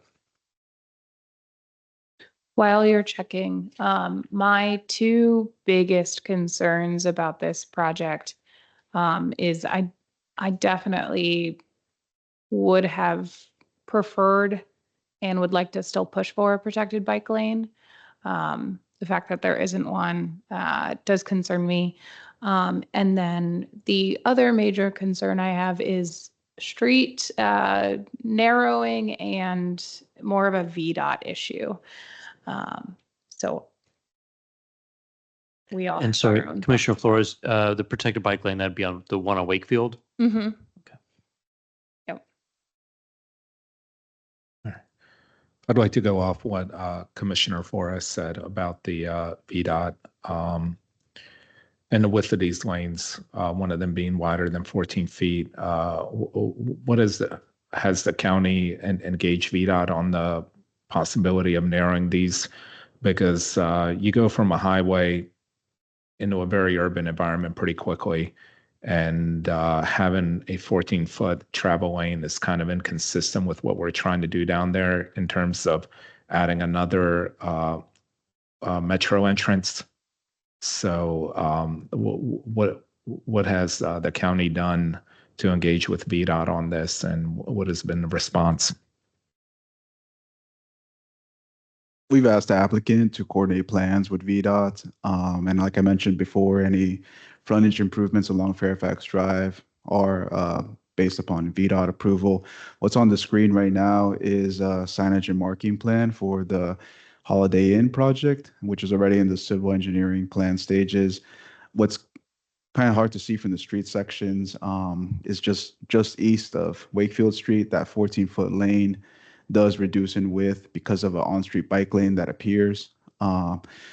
Yes, we're in close proximity to I-66, but that 14-foot lane is just up to the signal. And after that, it reduces down to 12 feet. And then there's a bike lane that's 5 feet. So that's shown right now on the screen, but it's hard to see with the street sections. Okay, because I believe this is also on one of the main roads on the high injury network for Arlington County. So I think it'd be nice to do more to slow down vehicles speeding off of the interstate into the county. Commissioner Lantelmi, I saw you raising your hand. Yeah, not to pile on, but I'll do that anyway. The traffic coming off of 66 comes off very fast, and I biked that many, many, many times. And that striped bike lane on the inbound, the south side, it's scary to go onto that from the Holiday Inn driveway because the cars are coming off so fast that I really have to wait to for them basically to stop for the red light before I can actually feel safe enough to get into that bike lane. So It's unfortunate the county, when it took over Fairfax Drive, didn't go the extra 2 blocks to the 66 entrance. And again, I'm not, you had nothing to do with that. That's the county board. But we really should have taken over the entire Fairfax Drive all the way to the interstate entrance. That said, this is the best we can do, I think. I know at SPRC, we had a lot of discussion about the shared bike path. And we're dealing with 2 constraints. One, the garage, which is great that we're keeping that. I absolutely agree with Commissioner Flores. That is a total plus for this site. And then we're dealing with VDOT, which unfortunately is something we can't deal with. So the design of this means we have to pick the best solution for a very constrained site. And I think by moving the trees to the traffic lane rather than from interior, moving the building up all the way to pretty much where the garage ends, will visually, I hope, help slow traffic. Just because there's so much closer to that bike lane, to those traffic lanes, that visually cars going onto 66 heading westbound may not go quite as fast as they do now. They won't accelerate quite as fast to get onto the interstate. Because visually it feels a bit more constrained simply because of where the building is located and where those trees are located. And, there is a lot of studies that trees right up against the street do tend to slow down traffic. So among a bad situation, I think this is probably the best solution we can do. I think that this is working out again. Given what we're limited to, this is probably the best solution we have. So thank you. Yeah, I saw Commissioner Flores raising her hand again. Were you able to find the EV? Yeah, I confirmed it's 14 day 1 and 51 additional EV ready. Perfect. And for my own understanding, why is it the responsibility exclusively of the applicant to reach out to VDOT? And just to confirm, staff didn't reach out to VDOT to have this discussion at all? Yeah, staff did not. Applicants proposing this project, it's up to them to notify that VDOT about this project and its upcoming changes. Gotcha. Well, to my understanding, the conversation that we're having from a commission standpoint is let's utilize this project to make the county safer and help, get this street off the list of some of the most dangerous streets in Arlington. So I think I'm just confused why staff wouldn't have a communication with VDOT over it. Yeah, I completely understand your point too. It's just that with private development, sometimes it could just not continue. So that coordination that can be done with VDOT might just be wasted efforts if, a project decides not to move forward. Okay, that makes sense. Thank you. Hey, Commissioner Theo. I have a few questions, mostly just for my own edification, my own knowledge and curiosity, but I'd like to push back gently on what you were just said with Commissioner Flores. As she was pointing out, the question to staff isn't about the frontage of the proposed development or changes that they would be making to the mixed-use trail or their side of Fairfax Drive. Our question is to the county on why don't we, collectively the county, engage VDOT directly to reduce the lane widths, especially of the egregiously wide 14-foot travel lanes.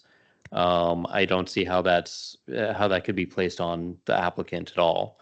That is something that's solely county, and we could be potentially using the opportunity of the applicant's development project to then reduce those lanes at the same time while construction is going on, or at least make sure that's integrated into the plan when the new mixed-use trail is redeveloped. So Yeah, I just see this as a failure on county's part to engage with VDOT directly on that very dangerous intersection, getting off of I-66 towards Glebe. I know I've driven that many times myself when I've had a car, and that is one of the most fearful points when I come back home into Arlington. But yeah, I know that's a point for county, but I just want to stress that I do think it's county's obligation to engage VDOT directly. I have a couple of other questions, like I said, mostly just for my own curiosity. Commissioner Flores mentioned this briefly. I wanted to get a little bit of my own or some details from my own curiosity about the limitations for the height of the new development. Commissioner Flores, you mentioned is probably about the garage. So is that, I guess, a weight or structural issue then, because we are reusing the garage that cannot handle more than a 7-story residential building rather than the 12-story office building that currently exists? Sure, it's a few different factors, largely related to retaining the garage. At SPRC 1, we took a lot of time, and at SPRC 2, came back with some additional, data on what we had actually researched prior to the time we ever actually filed anything. So before even submitting a conceptual plan at the county, we looked at a variety of options for the site. Retain the existing building structure, right? Frankly, this building doesn't lay out very well for residential uses. It's just an odd shape for for residential. Another was demo that tower and rebuild it. It's something between 12 and 16 stories, and that's where we start to get into the issues of having to reinforce the garage. You also get into issues of the cost of that construction, because now you're going from stick over podium construction to all concrete construction. And in the current capital markets and the current economic environment that we all find ourselves in, tariffs and the like, which frankly was not something we were anticipating when Penzance bought the building, the costs of that really just don't bear out for the rents that this section of the county could likely bear. Now, frankly, we don't expect anybody in the public to play their smallest instrument for us when it comes to that. But where it does converge with the county's goals is ultimately, we could promise the world, but if we can't build it, then we can't deliver on the housing that this project can actually deliver on. So this is a project we believe is buildable, financeable, and ultimately can lend itself to the county's housing goals. Understood. Thank you. That's very unfortunate. Yeah, it's a great spot for a taller building that would not be interfering with any adjacent infrastructure or housing, and has great connectivity. So the fact that it can't be as you said, like 12 to 16-story residential building, it's unfortunate, but I understand the constraints. One last question, and this is mostly a question for my fellow commissioners that would probably know this answer. It was mentioned earlier that construction vehicles wouldn't be able to make use of I-66. Why is that? Can anybody? There's no commercial traffic permitted on I-66 inside the Beltway. Trucks are not allowed inside the Beltway on I-66. Thank you, Commissioner Walker. So first, I really do want to commend the reversal of the planting strip, because I walk that section every day, twice a day at least, and it's very dangerous. Just either at one lapse and a car could just be right on that bike lane or pedestrian path. So having the trees there makes sense. And I was curious of, could we do something a little bit more than a tree? I know that visually that might not look as aesthetically pleasing, but I wonder if there is an even higher level of protection for both bikers and pedestrians along that side of the road. I'm curious if we looked at that at all. In terms of what we were asked to look at from SPRC and just basing it off of, a lot of the county's planting standards and the county's streetscape requirements, the trees were, the first thing we came to. Certainly, it's something that, could be further explored, but, at this point in time, the trees really are I think the optimal thing, both for visual cues along Fairfax Drive, as well as, the thing that we can fit into that space without disrupting tree roots and canopy growth. I was also wondering about the lighting along that stretch. What is the lighting plan, or is there going to be? I'm just trying to think. Right now there is no street lights, I don't believe, right? There are a couple of. Excuse me. I'm Jeff Krept with VICA. There are 2 overhead Cobra head style lights, typical VDOT standard lights along that stretch. We've been working with staff. It hasn't been finalized. We've been considering putting in the Arlington County standard Carlisle light to supplement. It would be a much lower light, as you're well aware, and brighter. But so the final lighting design hasn't been designed, but there is the potential for supplementing what's currently out there. Because there are the as you're going along the trail, so there are some of those Carlisles, I believe, going along the trail as you're heading into the neighborhood on that. So if we could maybe add some additional lighting, or maybe making that align with the lighting that the county put in as part of the Beaver Pond project. One other, I really applaud also the biophilia and bird materials. I think that the county spent a lot of time and effort on the Beaver Pond. So having that integrated, that design integrated into and thought about as you were working on the building, I really do think that you guys did a really good job of, on that.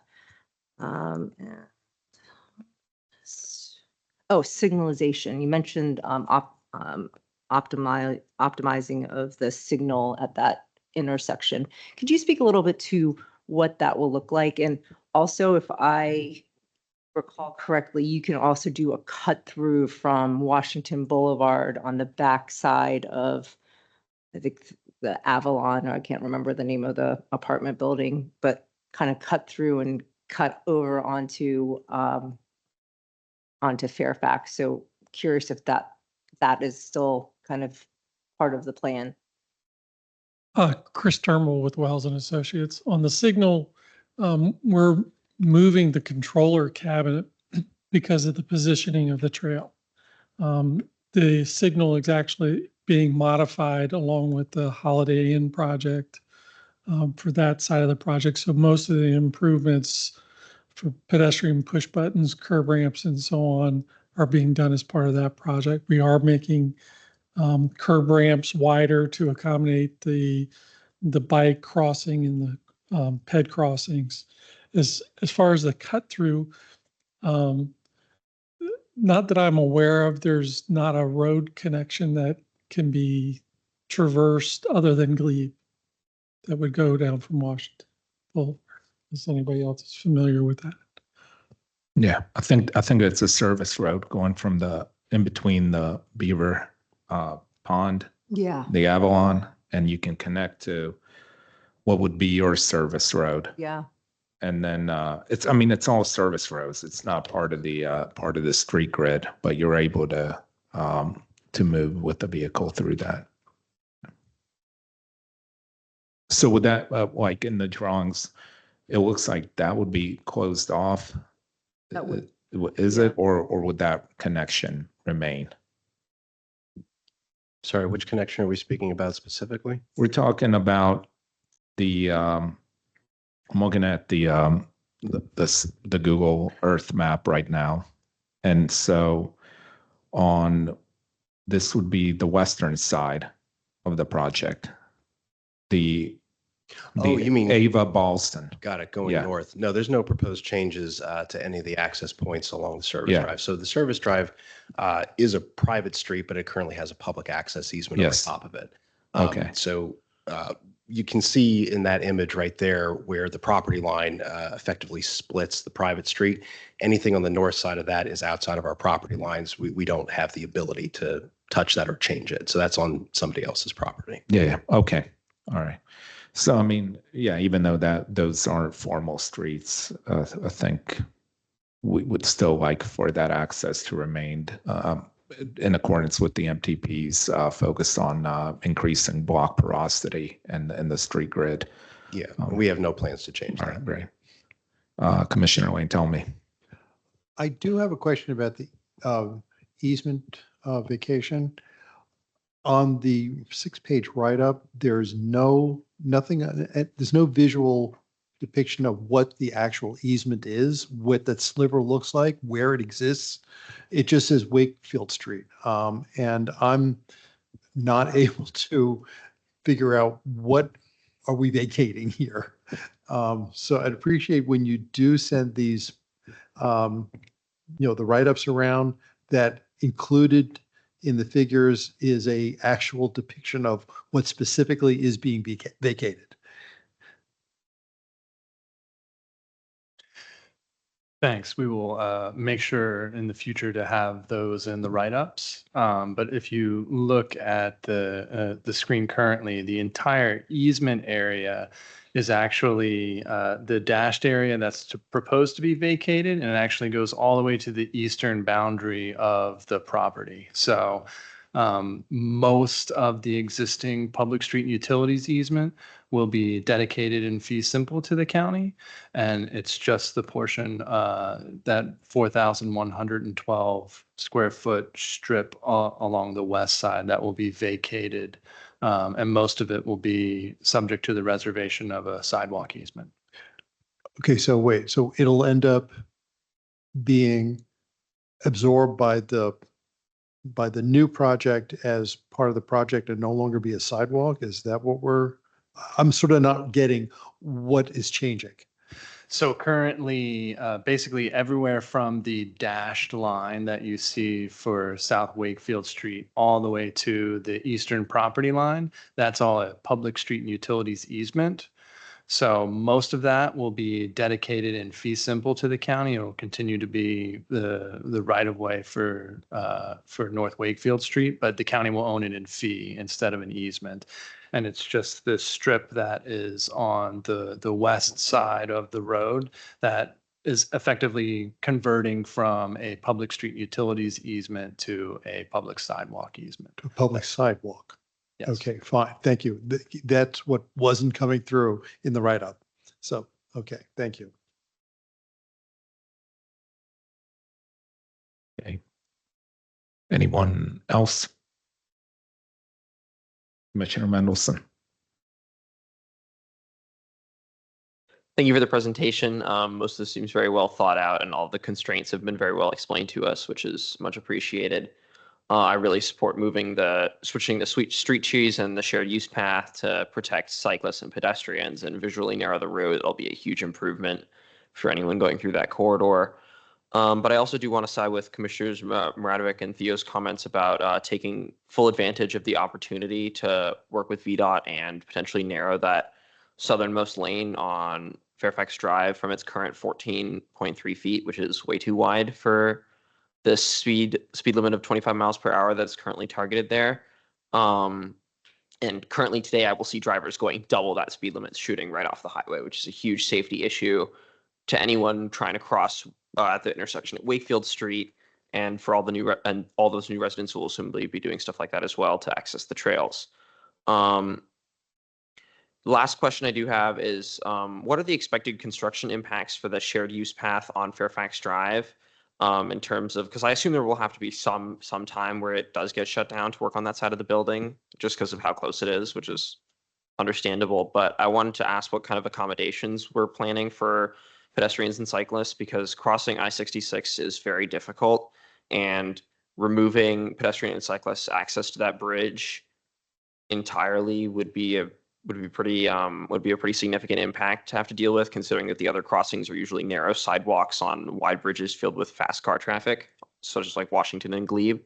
So just is there anything you guys have on that? Sure. So as we mentioned in the presentation, you'll see, in the slides, there's a full commitment, which we have from SPRC forward, to keep Fairfax Drive open to some extent throughout construction. Exactly where and when, is going to get worked out closer to the CEP stage, with phasing and things such as that. Because as you point out, at some point you do have to construct the trail, if nothing else. So at a minimum, a 5-foot wide section with overhead protection for pedestrians will remain open throughout construction. And that's probably going to shift as the construction shifts, but that is the intended goal. Perfect. Just want to get a little clarity on that. Thank you. I have one question for the service road. It has lane widths of 13 feet, but because it's such a short road, I don't think it's like a safety issue that cars are going to be able to pick up speed or anything. But just from a heat island perspective, having more concrete and everything, it would be better if it were a little bit narrower and we had more trees. Did you make it that wide just to facilitate access into the loading dock, or have you considered maybe having it a little bit narrower? So the service drive itself, we may be extending the easement slightly, but overall what's, occurred in that area is an extension of the sidewalk. So, what's actually occurring there from a heat island perspective is new planters, planting strips, things that don't exist today. That area was really expanded to facilitate pedestrian access more than vehicular access. And to your point about cars in that area, really the only cars with any level of speed that might be able to come around are actually coming from that northern section we were just talking about before, which is again off-site. But really the overall goal here was to try and provide a better area for the plantings that we could fit, because again, the garage is sitting about 12 to 18 inches. Oh, okay. Yeah. All right. Any other questions? Anyone online? All right. Given no further questions, I say we move on to vote on the first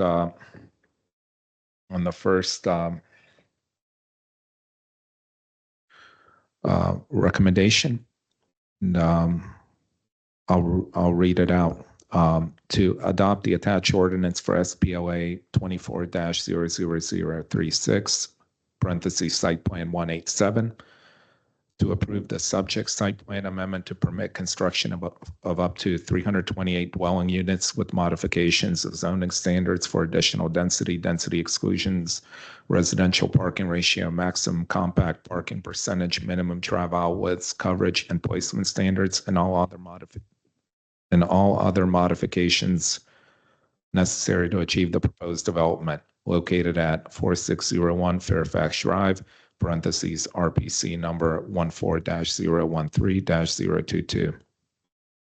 All right, can I get a second for that? Second. Any discussion? No. Then we'll start with the voting of what I just read. So Commissioner Coleman. Aye. Commissioner Forrest. Aye. Vice Chair Furman. Aye. Commissioner Hussein. Aye. Commissioner Lantelmi. Aye. Commissioner Locker. Aye. Commissioner Ludlow. Aye. Commissioner Mendelson. Aye. I vote aye. Commissioner Shannon. Aye. And Commissioner Theo. Aye. All right. Thank you very much. I guess we move on to the next agenda item, the vacation ordinance.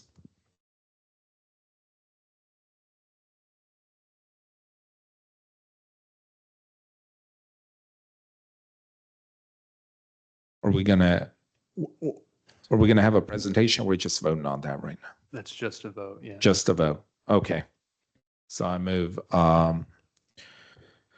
it has two parts, and I move to vote on this. Can I get a second? Second. All right, and I'll read it out right now. To approve the attached ordinance to vacate. I don't know why this keeps cutting off, but anyway, to approve the attached ordinance to vacate a portion of an easement for public streets and utilities purposes on property owned by PDCREF2 Boston LLC, known as 4601 Fairfax Drive, RPC number 14-013-022 with conditions, and to authorize the Real Estate Bureau Chief, Department of Environmental Services, to execute on behalf of the county board the deed of vacation and any other documents necessary to effectuate the ordinance of vacation set forth in attachment 1 attached here to, subject to approval of all documents as to form by the county attorney. Sorry, just quickly, Yes. that would not be the correct motion for the Okay. for the Transportation Commission. Sorry, I didn't want to make you read all that. So which one should we do? The first one? The Transportation Commission recommendation that find that the ordinance. Oh, there we go. I see it down below. Sorry about that. Yeah. All right. Let me strike that, or I'll reread the new recommendation. And it's to find that the ordinance to vacate a portion of an easement for public street and utilities purposes on property owned by PDCREF2 Boston LLC, known as 4601 Fairfax Drive, RPC number 14-013-022, with conditions, is substantially in accord with the comprehensive plan, including the master transportation plan of Arlington County, Virginia. Anyone wishing to discuss? No. All right. Second that. Then we'll get on with the vote. Commissioner Coleman. Aye. Commissioner Flores. Aye. Vice Chair Furman. Aye. Commissioner Hussein. Aye. Commissioner Lantelmi. Aye. Commissioner Locker. Aye. Commissioner Ludlow. Commissioner Mendelson. Aye. I vote aye. Commissioner Shannon. Aye. All right. And Commissioner Theo. Aye. All right. I think that concludes. No, I said aye. I already voted. Yeah, I didn't forget this time. That concludes that item. While the next item is getting set up, I say we take a 5-minute recess because this might take a while.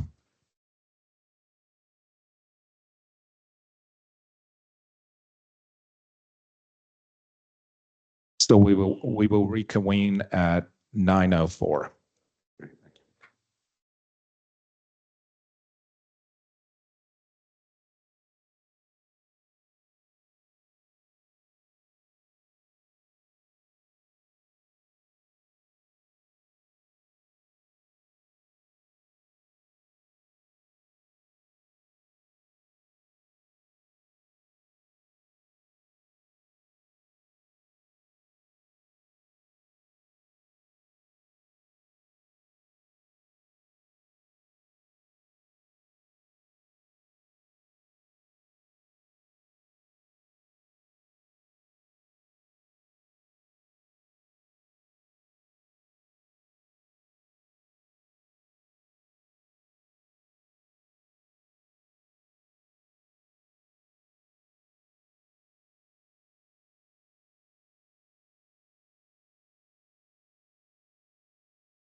Okay, we can all make our way back to our seats.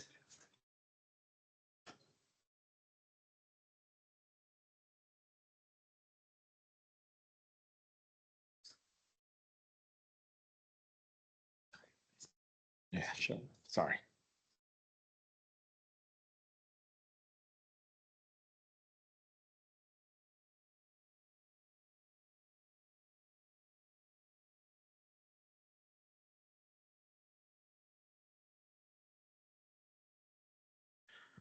Okay, I think we're ready to continue with the One Roslyn site. Ms. Obakoy, I believe there is a public speaker for this. We do. We have Aaron B. Roberts, the chair for the Planning and Zoning Committee for North Highland Civic Association. All right. Well, let's begin with his comment. And you have 4 minutes to speak.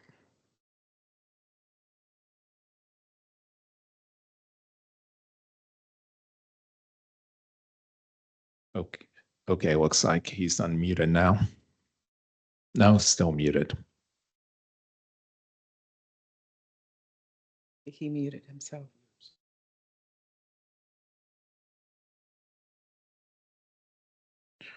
Mr. Roberts, were you able to unmute yourself?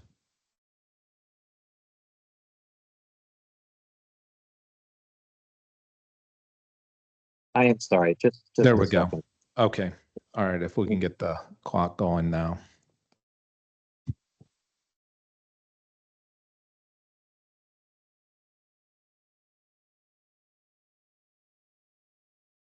You can start. Is this working at all? I'm terribly sorry. Yes, it's working now, and we have the clock going. So 4 minutes. Great. Thank you. Well, thanks everyone for gathering. This is Aaron Roberts of the North Highlands Civic Association. Really appreciate all of the important work that you do. So I'll try to be very brief. I would just like to ask a question for the record, and I hope that others can respond to this. Has anyone taken the time to look at the police records and crash data for the last 20 years within a 1 or 2 block radius of this intersection? I ask because it tells a pretty interesting and compelling story. Namely, most of the crashes that I'm familiar with occur because drivers are distracted and they move through intersections, either violating traffic signals or at dusk, low light conditions where they simply don't see pedestrians that are crossing through the intersection.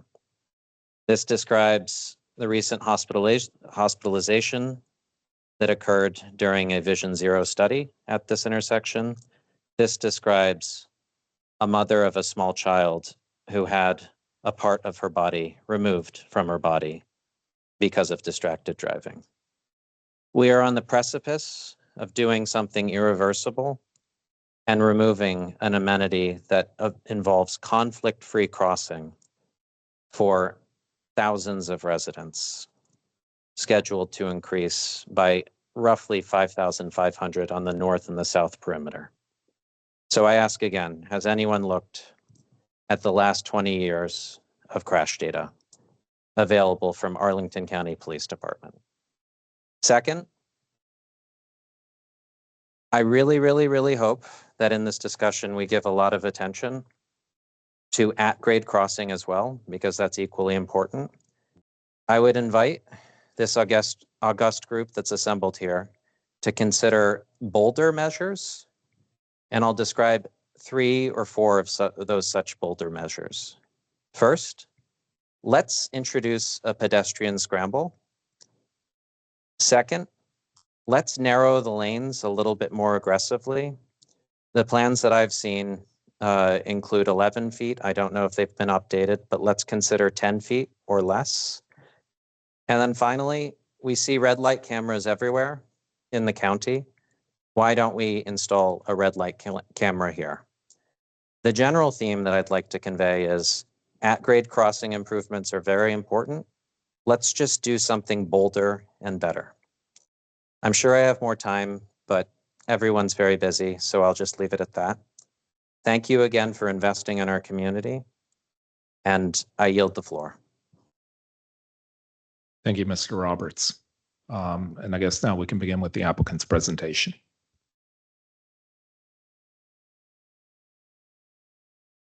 Thank you. Can you all hear me? Sounds like it. Thanks for having us tonight. I'm Felice Brickter with Grove Slade, and here on behalf of the team to run through the transportation elements of the One Roslyn site plan. One Roslyn is located at 1901 and 1911 Fort Myer Drive in Roslyn. If you go to the next slide, we wanted to just orient everyone to the location of the site. Again, the site's located in Roslyn between Fort Myer and North Moore Streets, just south of Langston Boulevard. As shown here, there are several regional roadways nearby, including I-66 and Langston Boulevard, along with local streets connecting to other neighborhoods along the RB corridor. Next slide, looking at the multimodal elements surrounding the site. It is in a transit-rich area with the Roslyn Metro Station just 1 block to the south, which connects the orange, blue, and silver lines. Over 20 bus stops within a half mile, serving both ART and Metro bus routes. Multiple bike facilities in the area along North Lynn Street and Key Boulevard, a number of Capital Bike share stations nearby, and it's less than a quarter mile to the Mount Vernon and Custis trails. On the next slide, we wanted to just take a minute to discuss the existing conditions surrounding the site. So as shown here in the image on the right, there are existing service roads that are parallel to both Fort Myer and Langston Boulevard. This results in a significant amount of additional just pavement in the area beyond what's really needed for vehicular circulation.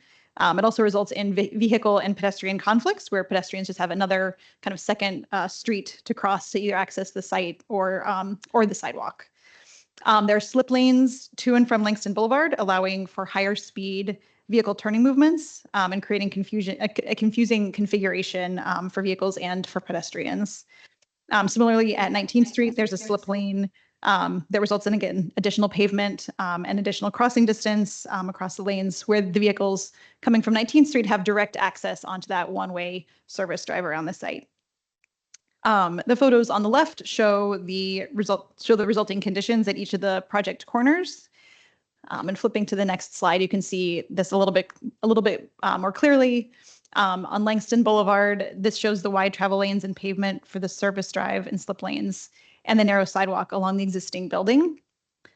This section of sidewalk is disjointed across the grid as it kind of shifts from being curbside in areas, and then it kind of shifts over to being along the building face and then back again. So that's kind of the result of the service lane that currently exists along Langston Boulevard.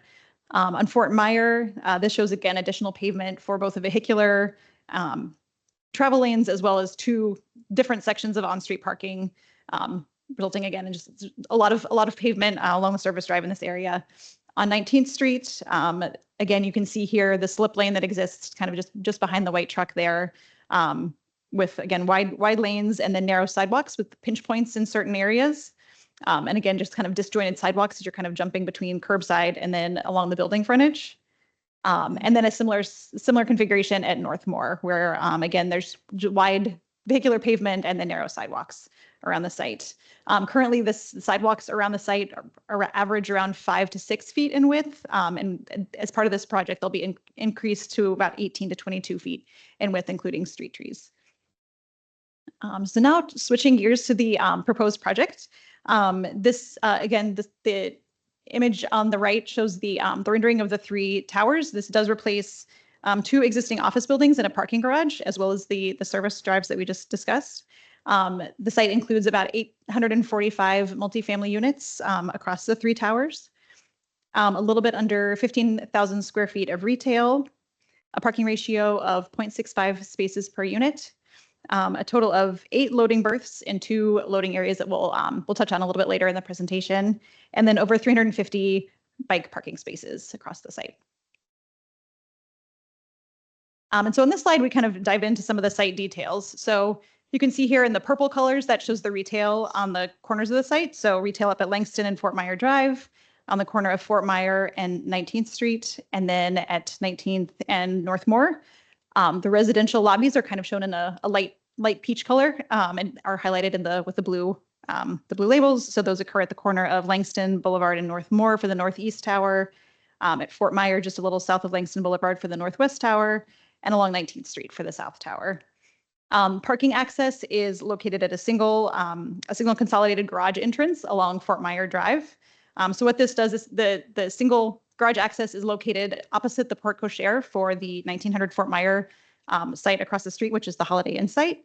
It's consolidated, which limits the curb cuts in the area, and also just introduces fewer vehicular and pedestrian interruptions and kind of disruptions to the flow along Fort Myer. This also shows the loading docks that are located along Northmore Street. So that's shown in red on the right side. There's 2 loading areas, again, that provides access for the 8 loading berths that are required.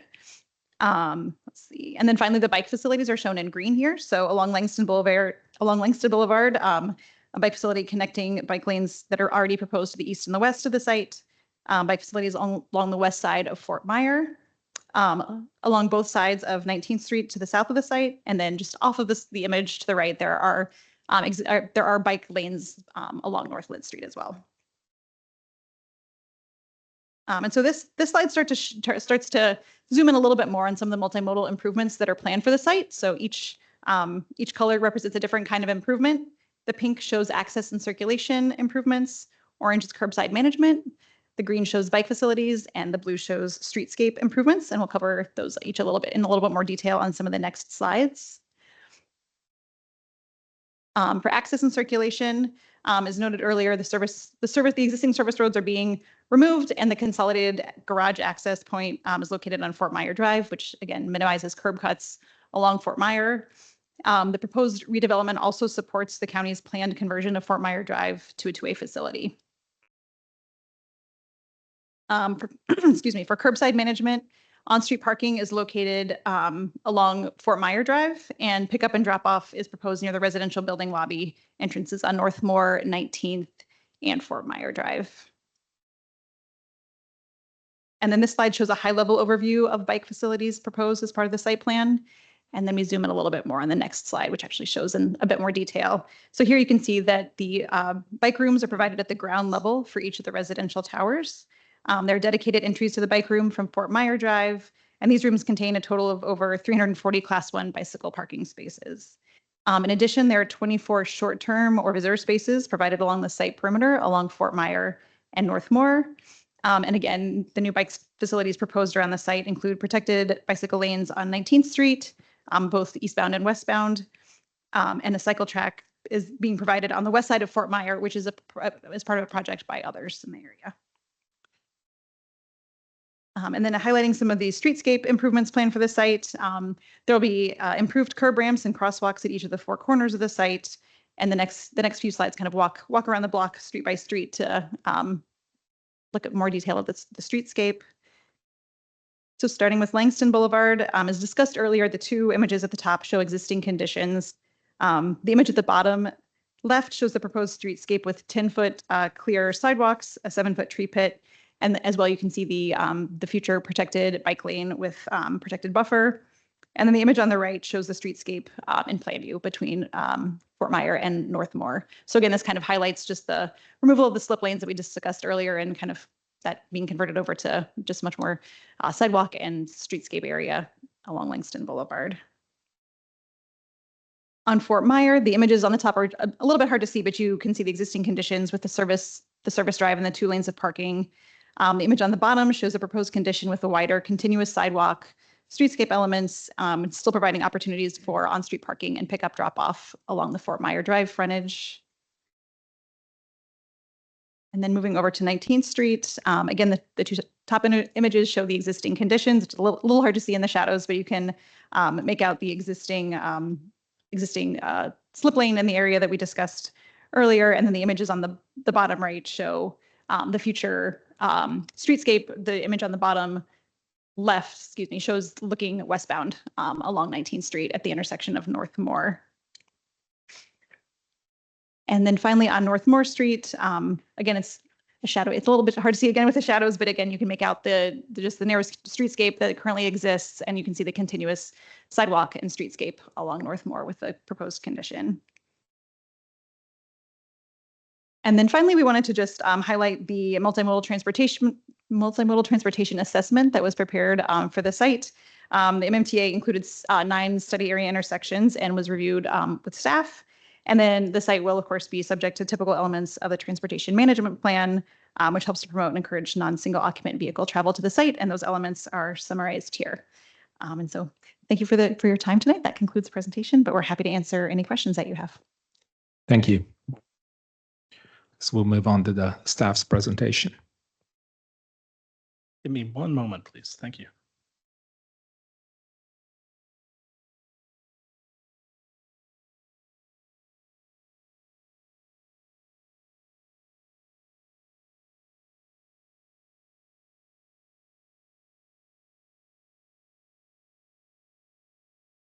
Okay, good evening.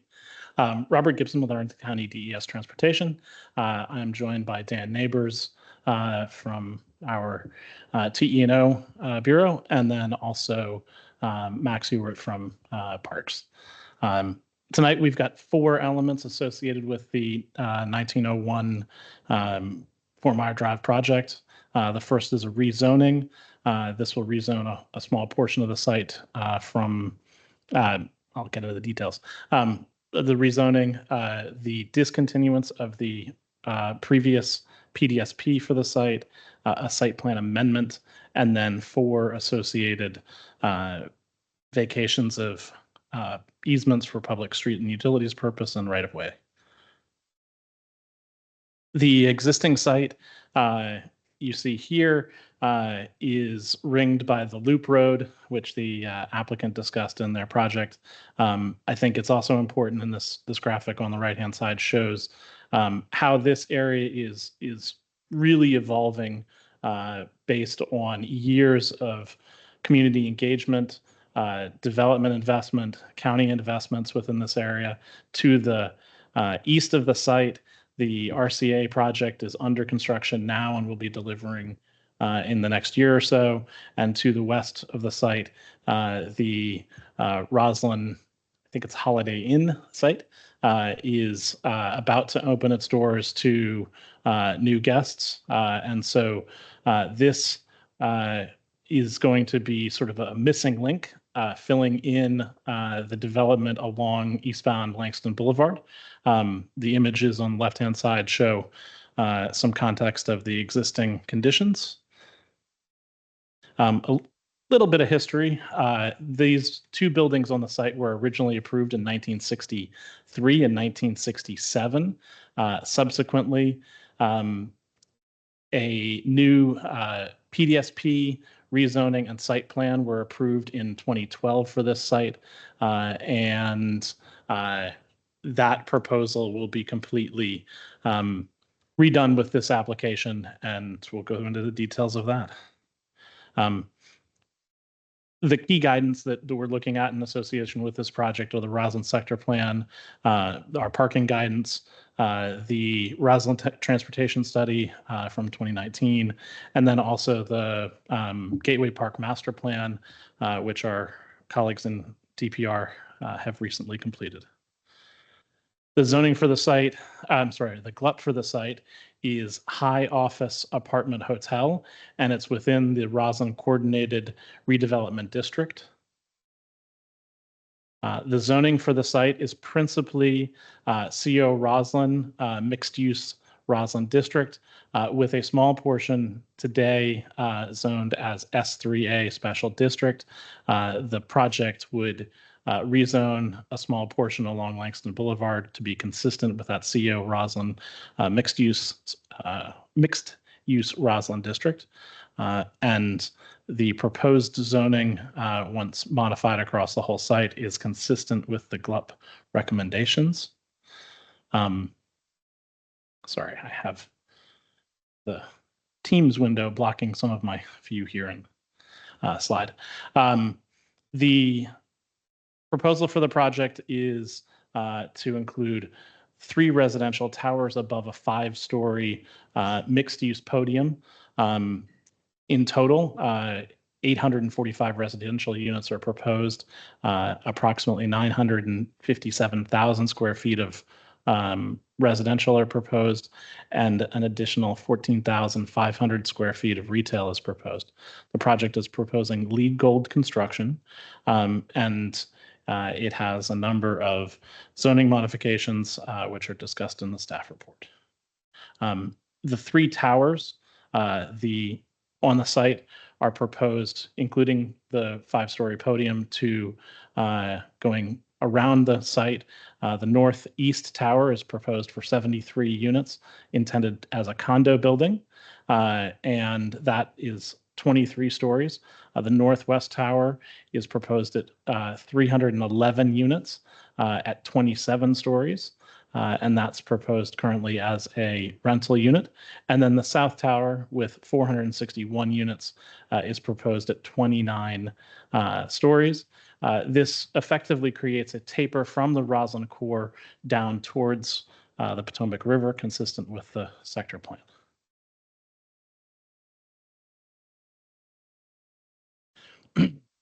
Some details on the parking that the applicant has already partially presented. In total, there are 7 levels of parking, 2 levels below grade and 5 levels above grade. There are 560 required parking spaces in association with the project. That includes 554 required residential spaces, approximately a 0.56 parking ratio per unit. The applicant is requesting that through the sale of the condominiums that they may also sell some of those parking spaces, and that may occur at greater than 1 per unit. They're requesting to maintain a 0.5 ratio for the remaining condo units and associated parking. They are proposing 21 residential visitor spaces located at the ground level, and which may be easily access controlled for visitor parking. Additionally, 6 retail spaces are proposed in the garage. The project includes about 100 additional non-required spaces, inclusive of 30 tandem spaces and 71 additional compact spaces that do not count towards the ratio. Within the garage, there are 8 loading bays within 2 consolidated loading areas, which each contain 4 stalls. And this helps to reduce the number of curb cuts along the perimeter of the site, with all of the trash and loading activities occurring interior to the project. As the applicant has noted, there's over 350 bicycle parking spaces mixed across 3 bike rooms, and then with 24 visitor parking spaces scattered around the perimeter of the site. When we look at the sidewalks around the site, the Roslyn Sector Plan recommends that the project have 15 to 19 foot wide sidewalks, inclusive of a tree planting zone, 8 foot wide clear sidewalks, and a 3 foot wide shy zone. The 3 feet would change consistent with the overall width of the sidewalks proposed. Additionally, the sector plan recommends bike facilities be provided along eastbound Langston Boulevard, and then also along North Moore Street, and adjacent to the site, a new cycle track is being delivered across the street at the Holiday Inn site. Both of the facilities proposed to be delivered with the site will deliver 8 foot wide protected bike facilities. So it would have 6 foot wide bike lanes, 5 or 6 foot wide bike lanes, and 2 to 3 foot buffer areas. These protected facilities go beyond what was originally approved with the sector plan and the streetscapes on both Langston Boulevard and North Moore Street have been adjusted in order to accommodate the associated protected facilities. And all four of the frontages around the site meet or exceed the recommendations of the Roslyn Sector Plan for their streetscapes. Eastbound Langston Boulevard is proposed with 3 travel lanes, the protected bike facilities, and then a streetscape of 22 feet wide. One item that has been sort of discussed throughout the process is how to appropriately apportion that space. The project and staff have talked about a 10-foot wide clear sidewalk, a 7-foot wide tree planting area, and a 5-foot cafe zone. This allows a larger tree planting area, and that is desired to be more respectful of what is proposed at Roslyn Gateway Park. It also has the benefits of providing additional buffer between pedestrians and vehicles along this corridor. Along North Moore Street, likewise around the rest of the site, 18-foot wide streetscapes are proposed. Those include an 8-foot wide clear sidewalk, 6-foot wide tree planting areas, and then depending on if there's banding at the back of curb, a 3 1/3 foot cafe shy zone or a 4-foot cafe shy zone. And then on North Moore Street, there are 3 travel lanes proposed, with 1 going northbound and 2 going southbound. At the north end of the site, that travel lane would be used for PUDO activities, and then as vehicles move south past the loading entrances, that would become a transit and turn lane to support operations at 19th and Moore. On 19th Street, we've talked about the protected bike facilities. 3-lane section of 11-foot lanes is proposed to support vehicle mobility, and then on the opposite side of the street, a protected bike lane is also included. The streetscape along 19th is a minimum of 18 feet, providing that 8 feet of clear, the 6-foot planting zone, and the minimum of 3.3 foot shy zone. One thing to note, though, is there is a fair amount of extra. I don't know why my computer keeps changing slides without me doing anything. This is strange. It has a pretty significant amount of additional plaza-like space in front of the building, which will help support the retail that is proposed on 19th, in addition to the streetscape shown here. And then along,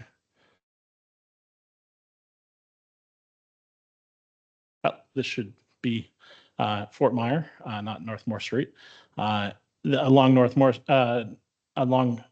Fort Myer, there are 4 lanes proposed. This will help support the county's ultimate goal for 2-waying Fort Myer Drive. And then there is on-street parking dedicated adjacent to this project, as the applicant discussed earlier. Once again, an 18-foot wide streetscape is proposed. And then there's additional 12-foot wide sidewalk on the west side of the street and cycle track. Okay. One of the items which has been discussed, I think, by the speaker, is the safety at eastbound Langston Boulevard and Fort Myer Drive. This is an issue that is not new to the county. And in 2001, as part of our Vision Zero efforts, we implemented a pilot project to evaluate the crash history and develop and implement recommendations to improve pedestrian, bicycle, and vehicle safety at the intersection. In this effort, we looked back at the crash data for the intersection going back to 2014. All those crashes were studied in detail. And really what came about from that analysis was the observation that the two southbound right turns had a direct conflict with the north and south pedestrian movement crossing the eastern leg of the intersection. And through iterations, the county has worked to improve the safety for pedestrians making those movements. Initially, the county developed a proposal and implemented a series of improvements that initially looked like they were being very effective. But eventually in 2023 and 2024, we did observe additional crashes. And as a result, the county went back and reevaluated those improvements and developed additional implementations. Those have recently been implemented, and we have not seen crashes to date, but the sample size is relatively small. The principal improvement that was made was totally separating those left turns and the pedestrians, creating conflict-free crossing for pedestrians on that movement.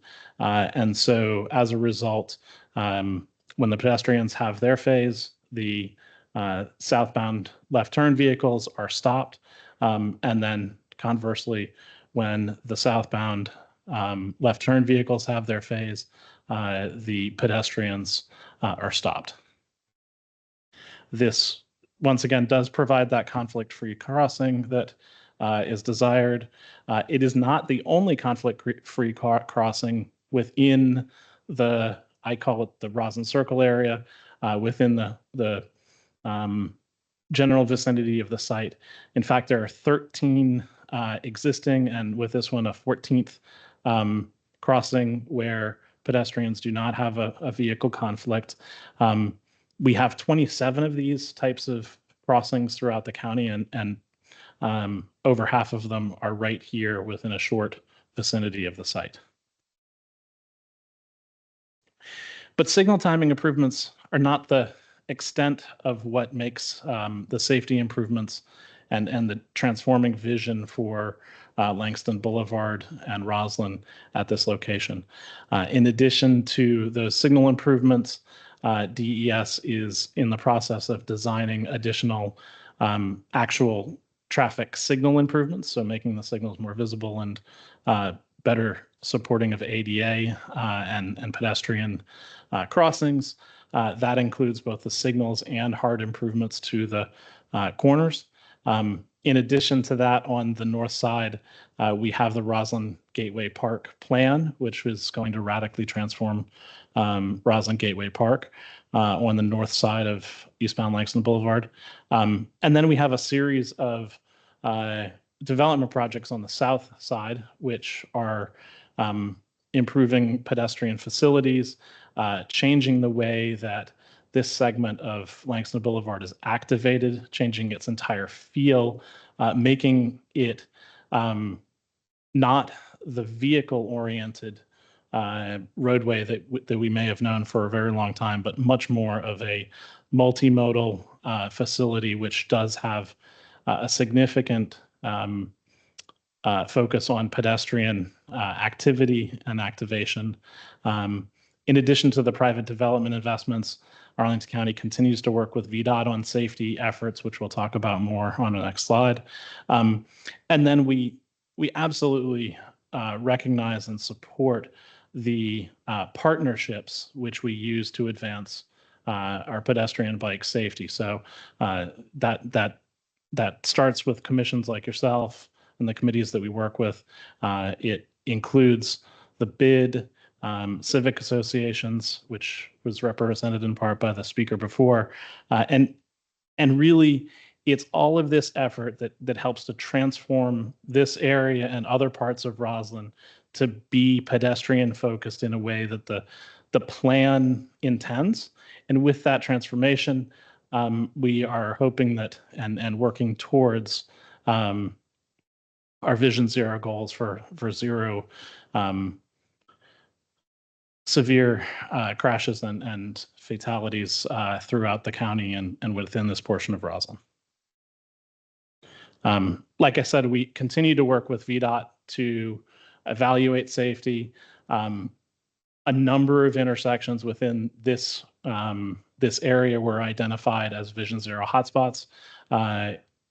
In addition to the county identifying those, VDOT has recognized this and started their STARS, Strategic Targeted Affordable Roadway Solutions study for Langston Boulevard east and westbound from North Beach Street to Lynn Street, studying the 17 intersections that you see on the screen here. And so the first round of public engagement for that began in February 2025. The second we're expecting to occur late this year. And then the study would be completed, identify low-cost improvements throughout this area for this intersection and others potentially.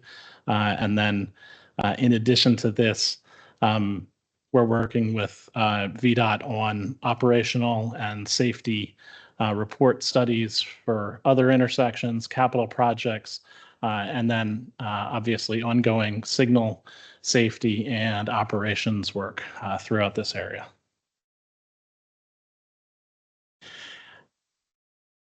And one of the items that the speakers talked about was continuation of the skywalk system.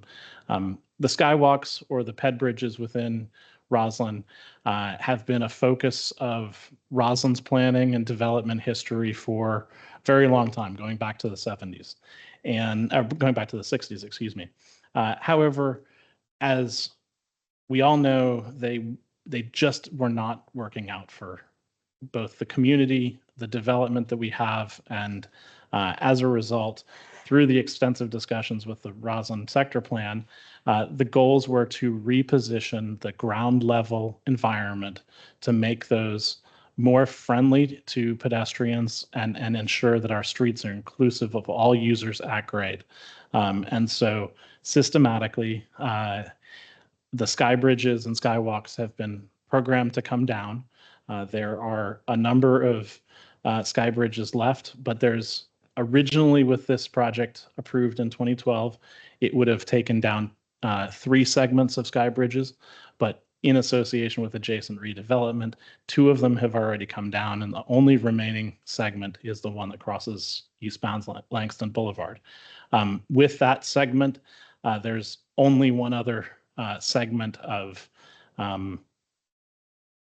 skywalks that's proposed, and this is, I believe it's the Ames site that helps pedestrians go up against the grade, going east to west. That is also programmed to come down, but is waiting for a series of additional redevelopment activities. The skywalk system does include a loop road, almost the flyover road that runs around the southern portion of the site. I call it a road, but it isn't really a road. It really was only functioned as a pedestrian space, and that will remain in Roslyn and be a place to support pedestrian activity. And it's very much sort of akin to the Highline type use and space. The Roslyn sector plan in Arlington has a long-standing and established goal to remove these skywalks, bringing pedestrians and commercial activity to the ground level and prioritizing safe, at-grade pedestrian activity. This is supported not just in our MTP, but also the Roslyn sector plan. I think that it's very easy to lose sight of that as a goal in the sector plan because it's a goal of the sector plan. What is ignored by that goal of the sector plan is that pedestrian safety and bicycling safety and the safety of our community is fundamental and underlying in that process. And so while we're removing the skywalks, we are making capital investments in layers to improve the safety throughout our community. There's been some discussion about maintaining the bridge or building a new one. The major safety benefit of this bridge is that it provides that zero conflict crossing for pedestrians and bikes. That is an element which has recently been implemented with the changes to the signal operations. We also identify that the new bridge has significant challenges for it advancing. In order to cross eastbound Langston Boulevard, it could require between 400 to 800 feet of ramping, making it pretty long, and that ramping may have impacts on utilization. It would be a very substantial capital cost. We don't have estimates yet. We're working on that, but we've heard different parts of the community with different levels, but it would be substantial capital investment. The type of bridge that you see in this image would have really profound impacts to the ability to deliver street trees and other elements within the streetscape along eastbound Langston Boulevard. A bridge would likely require a redesign of Roslyn Gateway Park, restarting that process and setting it back significantly. And as we've heard from the speaker, capital investments would continue to be needed at grade where our priorities have been.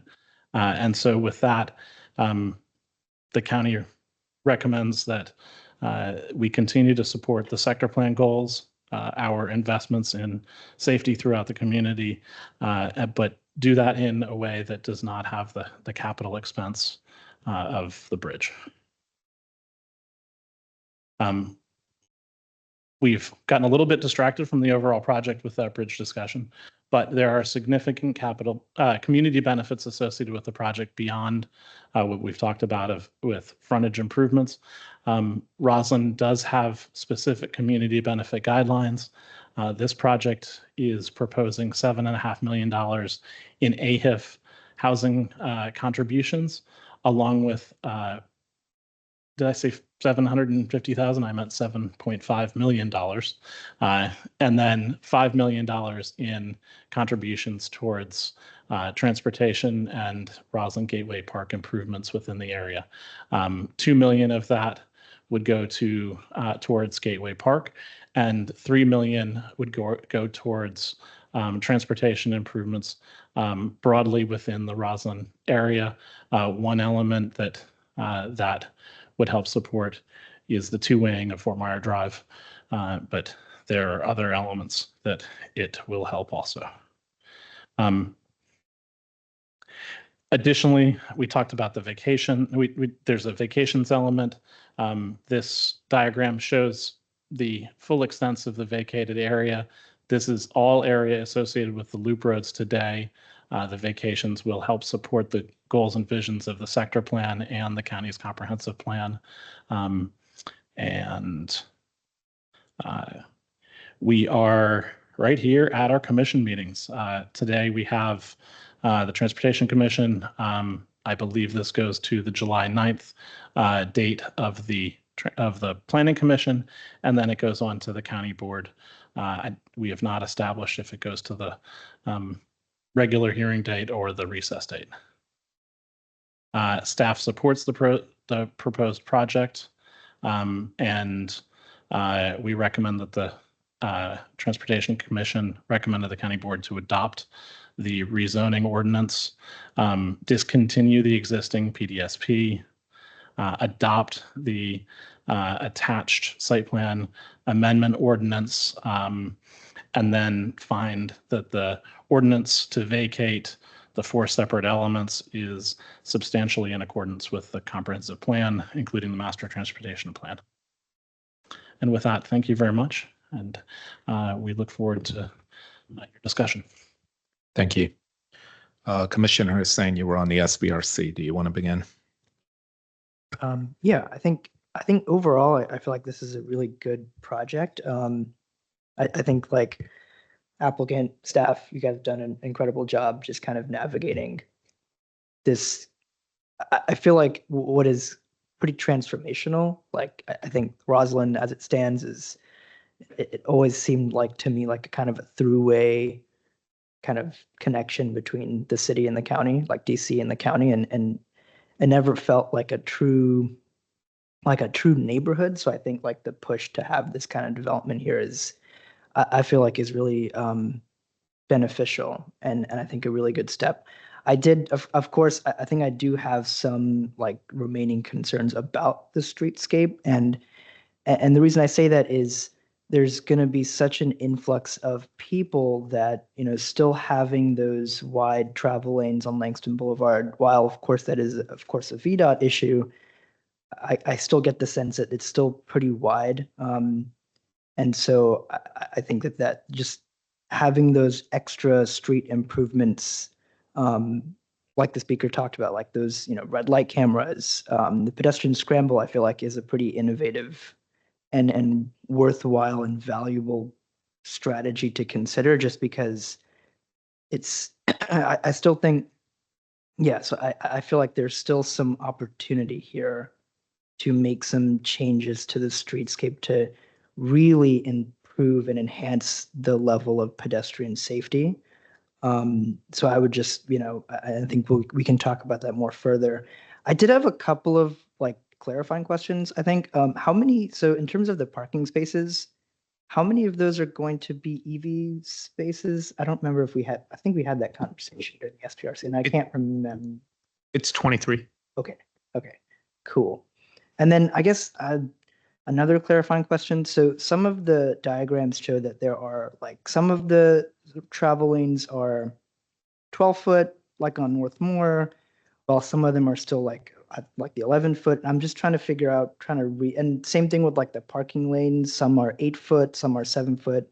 I think there's an 8-foot parking lane on Northmore versus a 7-foot on 19th. And I as you guys were thinking about what that looked like, is that just the environment itself led to it being, it's going to be an 11-foot lane here and a 12-foot lane here, or is there some opportunity to kind of shift that around just to kind of make it more consistent, if that's possible? So I think, if you don't mind, I'll respond to this. I don't know if we've gotten to that point, but so as far as the travel lanes go, I think that this is an environment that is not your cookie cutter environment. It has a lot of different mobility needs. So we have a very high amount of buses going through this area. In fact, one of the elements that we presented at SPRC was the turn sweeps to ensure that the buses would safely make it off of Langston Boulevard and in through Moore Street into the core of the Roslyn station area and the stops there. So I think you're seeing something that is a lot of 11-foot lanes. I think that those lanes are really there to support the transit operations and some of the block configurations. Part of it is also how we stitch together improvements that have occurred over time through different developments and make sure we have consistent plans. Many of the street cross sections that you see before you are consistent and driven from the multimodal study. So those 11-foot lanes and that are recommended there. The 12-foot lane on North Moore Street is really related to the potential for some bus operations if needed to occur there. So the street has a little bit extra width. But as I mentioned before, we're going to use, at least initially, we're going to use some of that for PUDO operations and such. On Langston Boulevard, that's in part the challenges of our ownership and operation of different roadways and working with our state partners at VDOT. They do continue to control Langston Boulevard. We are continuing to engage. And one thing that I do want to, I think you might have talked about in some of the engagement with VDOT, we require that the applicant do the outreach, do the engagement. We monitor the comments that come back from VDOT. And that's really related to the site plan process. But our engagement does not, and by no means is limited to that. So I and Dan and the whole transportation department have staff that does continue to have ongoing engagement with VDOT. And as particular transportation initiatives go forward, that may be brought to bear or a focus of the efforts. So along Langston Boulevard, I think that the STAR study will help us have a conversation with VDOT about what the environment of Langston Boulevard is. It's unlikely, but a possibility that we can convince VDOT to do something that they're not used to in this area. We continue to really work to elaborate with VDOT how this area is transforming. And it's really the sequencing, at least on this side of the roadway, that sequencing of the three developments between from the west to Lynn Street. And so one other point that I didn't make about Langston Boulevard is that while there are 11-foot lanes and a bike lane proposed in the project, those actually can't get delivered individually through each project. They have to be delivered in sequence. So with the project to the east coming online, that will allow this project to deliver the bike lanes and subsequently narrow the overall street. And then the project to the west will be able to do that. Those narrowings are going to be done, particularly the one to the west, by the county, because the developers delivered what they're supposed to deliver. And so hopefully we'll have more engagement with VDOT in the STAR study about what the environment of Langston Boulevard through this core section of Roslyn as we see it has the park elements, the development, and the connectivity to our adjacent neighbors. Yeah, absolutely. I think that continued working with VDOT, like I think that's valuable, and I'm happy to hear that you guys are doing that, because it definitely is a transforming space, and I think it would behoove VDOT to kind of keep that in mind, because these wide travel lanes, cars are going fast. That's just not really going to work in Roslyn, right? Especially with this many more people coming in, being it as a walkable space. So I think that is definitely important. I'll push it over to the rest of the commission if anyone else needs other thoughts. Thank you. Vice Chair Furman.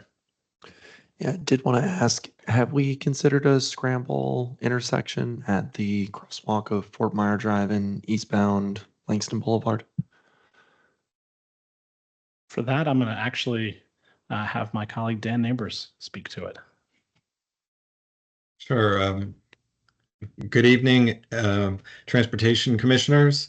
I will answer that in saying that, first, this is a VDOT road. I think we all recognize that, and there's constraints. And when we looked at the current implementation, and I think Mr. Gibson described that pretty well, what we were really focusing on was the problem. And the problem is that crosswalk on the east side, or it was. So we completely separated that out, which means vehicles and pedestrians do not cross that crossing at the same time, whereas they did previously. So in essence, what that does is it provides that degree of separation that we really want to see. We did consider the PED scramble, but the trade-offs with the PED scramble are that you increase cycle lengths and you increase wait time for everybody. So after we implemented the configuration you see now, we did that on October 4th of last year. For 2 weeks afterwards, we monitor it continuously. And then we have monitored it weekly to see if vehicles are complying, and they are, fortunately, which is really what we want to achieve. The other thing that we looked at were some other enhancements that would come along with the capital project that Mr. Gibson mentioned. So with the site plan that occurred on the western side of the roadway, which Mr. Gibson referred to as the Holiday Inn site, they delivered a cycle track, and they also took away that slip lane on the southeast corner of the intersection, which is a good thing. Those are good improvements. So the capital project is going to deliver physical improvements to the 3 other corners of that intersection, narrowing the corner radii, which gets vehicles to make their turns more slowly. It'll also extend that cycle track that you see on the west side of Fort Myer through the intersection up to the Custis Trail. And with that, we'll look at other improvements, and we can even look at some of the things in the interim, such as a no right on red for that eastbound movement.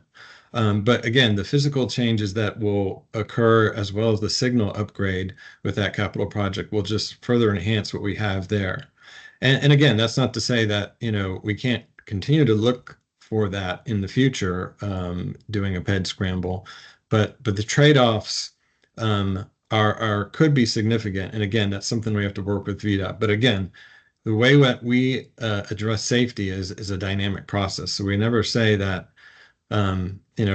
what is out there is the final step. It's something that we always monitor and look at to see how we can continue to enhance things. So does that answer the question?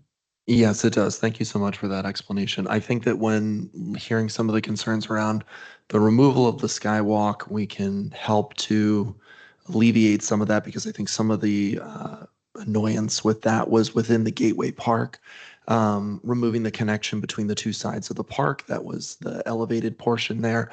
So it's just something that I think has the potential to work well in that specific intersection.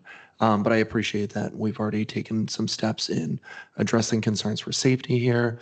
The current indicators are that they're working well, and it's something that can continue to be looked at. But yeah, otherwise, I just wanted to follow up on that and see if that's something we were looking at implementing. Thank you. Great, thank you. All right. Seeing no other commissioners, I'll talk a little bit.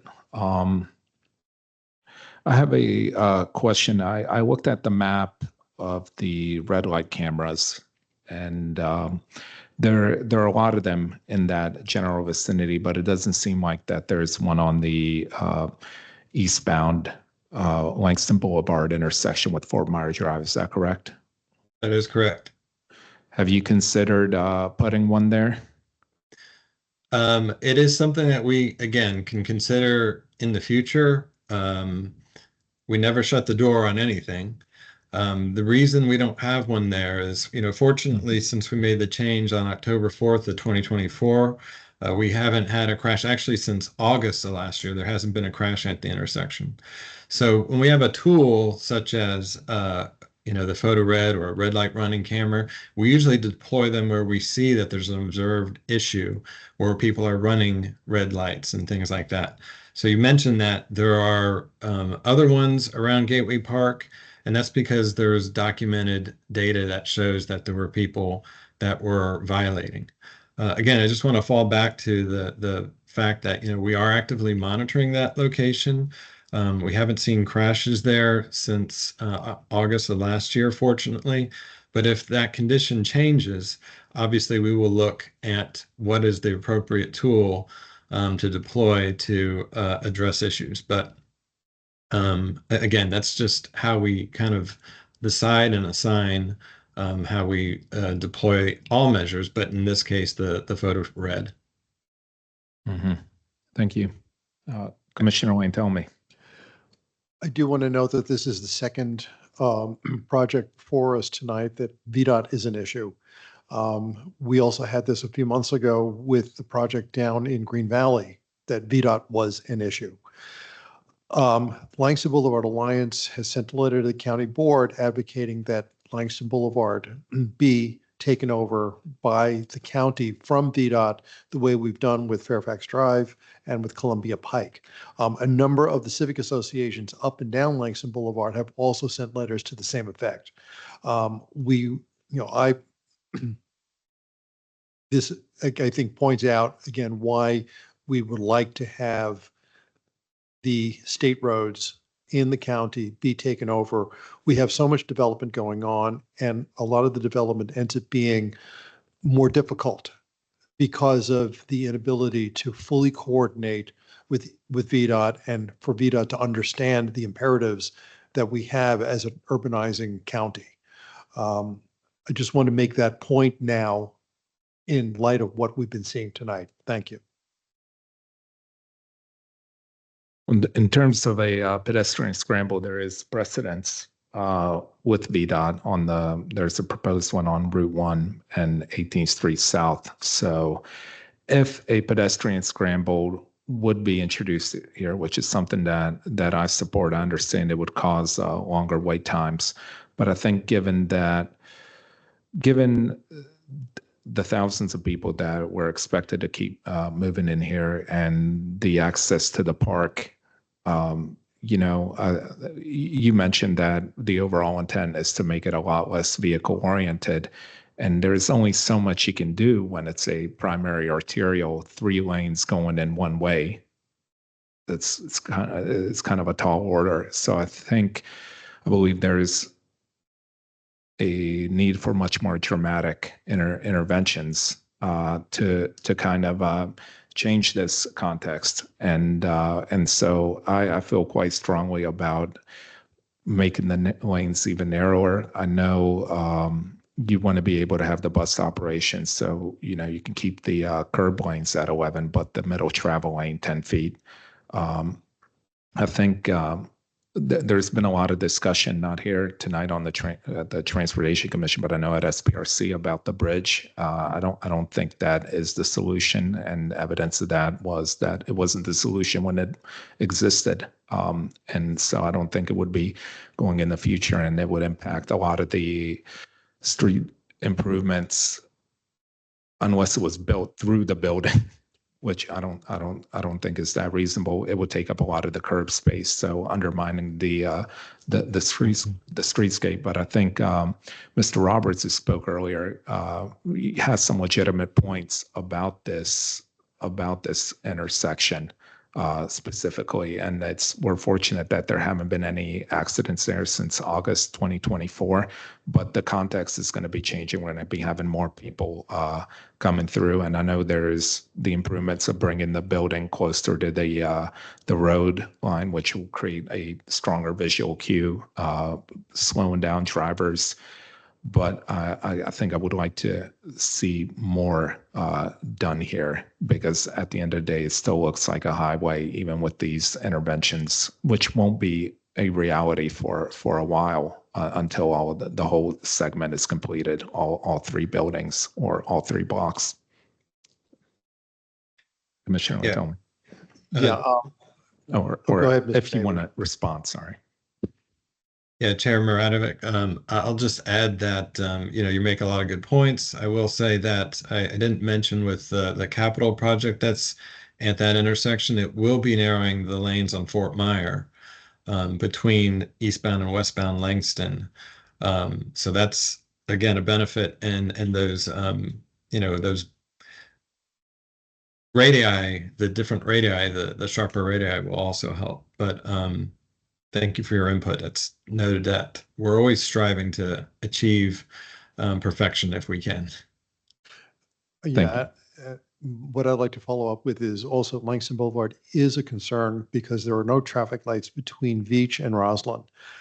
There's a exit lane from 66, which is a very fast exit lane. You go from one expressway to what reads as another expressway. It's 3 wide lanes for that entire stretch with really visually nothing to break it up. There's, other than the one hotel, there's no buildings, there's no driveways. It's a raceway.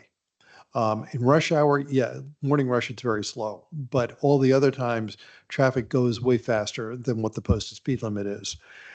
I would hope that the STARS analysis of that stretch will take into account the design of it, which reads as effectively as an expressway, and is certainly treated that way by most of the drivers that go along it outside of rush hours or outside of the morning rush.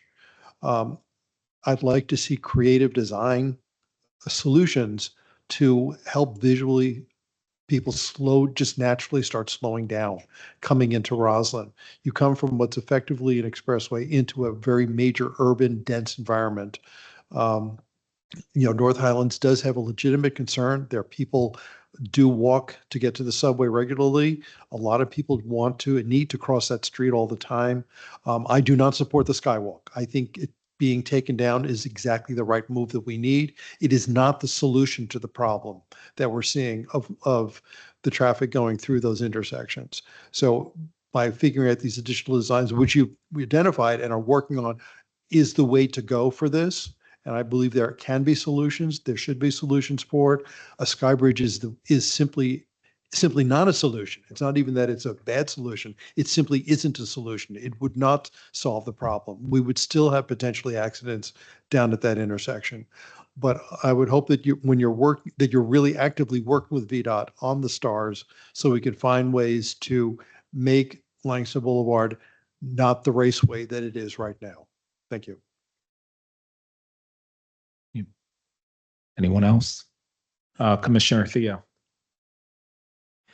Yes, still liking the project and especially love the removal of the slip lanes. I think that right there goes a long way towards addressing the safety concerns on that stretch of Langston Boulevard and on 19th Street as well. I know as a pedestrian myself, every time I've walked around that area, getting to Gateway Park or just getting from Custis Trail over to the Metro, yeah, it's been incredibly painful and dangerous. So I would love to see the removal of those. Also, echo my fellow commissioners' sentiments on removal of the Sky Bridge and not trying to replace it with a new bridge that does not solve the problem. I do have, well, most of my concerns are with parking and with the intersection that has come up often of eastbound Langston and Fort Myers. With the current design intending for a dedicated bike lane, and then I believe 3 traffic lanes or 3 travel lanes for Langston.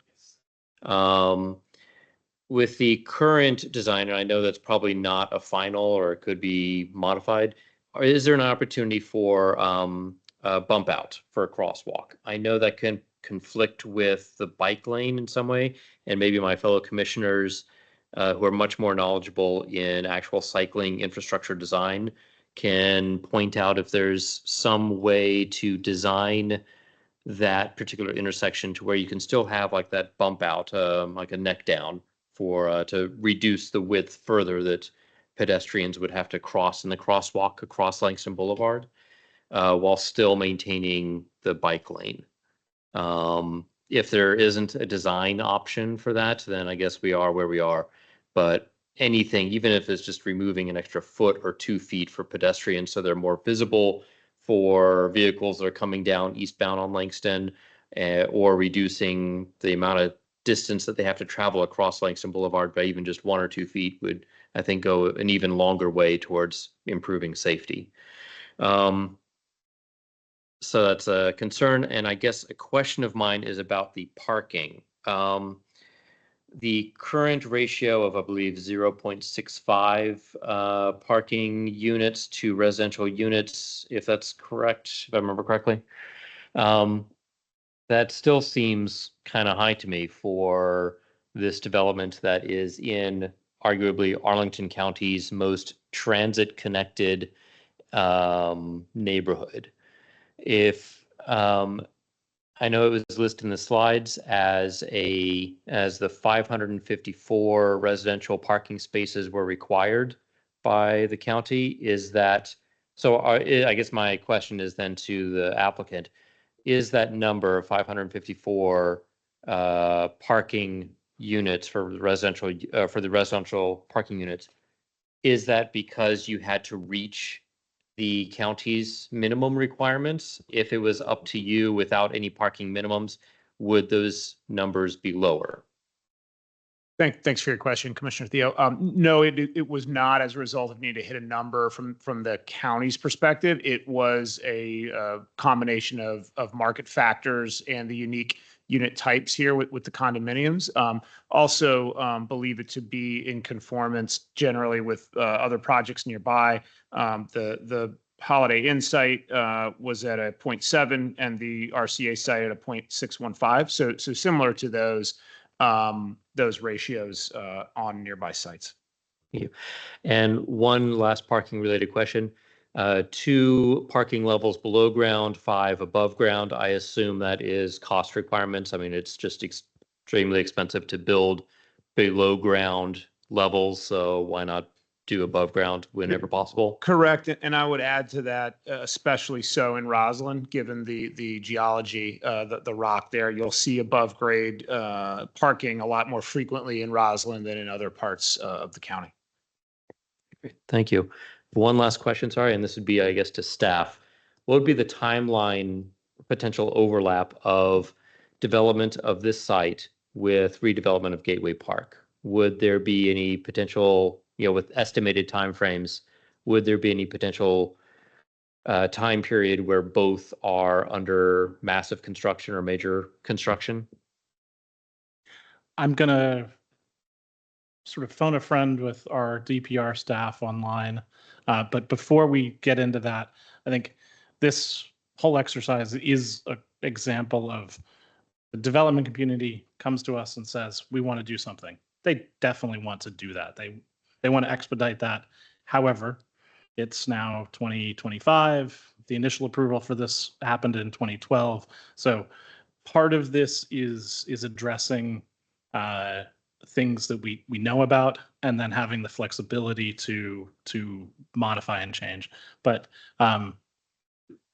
Jeremy, I'm sorry, I thought it was going to be Max, and I called you the wrong name online. That's okay. Max is here too, but I think I have a little better handle on the construction timeline. So we're moving forward with Gateway Park. We had the master plan adopted last year. We're now procuring a construction manager at risk and moving into sort of our final design. Timeline on that is to be determined, but we are going forward sort of as fast as we can on a county project of this magnitude. It's yet to be seen exactly when the applicant will be coming in with their development plans, but I think they are also trying to go through as soon as they can. So we're probably on a similar time frame. That'll actually coordinate well, probably because there are some of these coordination issues that we have to do with removal of the sky bridge and things like that as we're working through Gateway. So there is a potential that there would be an overlap in construction on these sites. And I will note that Penzance was the developer for the West Roslyn project, which had the concurrent construction of the new school there. This is very much a case where it is the county really does try to have active engagement with the developer and the construction team to coordinate across projects so that MOTs and other things are implemented smoothly with as minimum disruption to the community as possible. And then one last note, I think we've heard from a number of commissioners about the lane narrowing.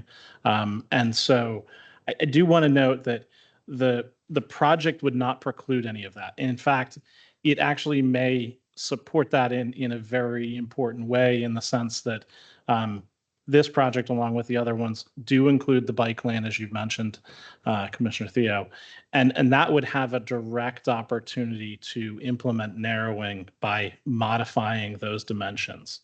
And so I think hearing part of the discussion that we've heard here and thinking about some of the next steps, we'll work with the applicant to ensure that there's additional flexibility in the striping and marking plan implementation throughout the project in order to take advantage of those types of opportunities to deliver lane narrowing, if that's a element that we can get VDOT to support.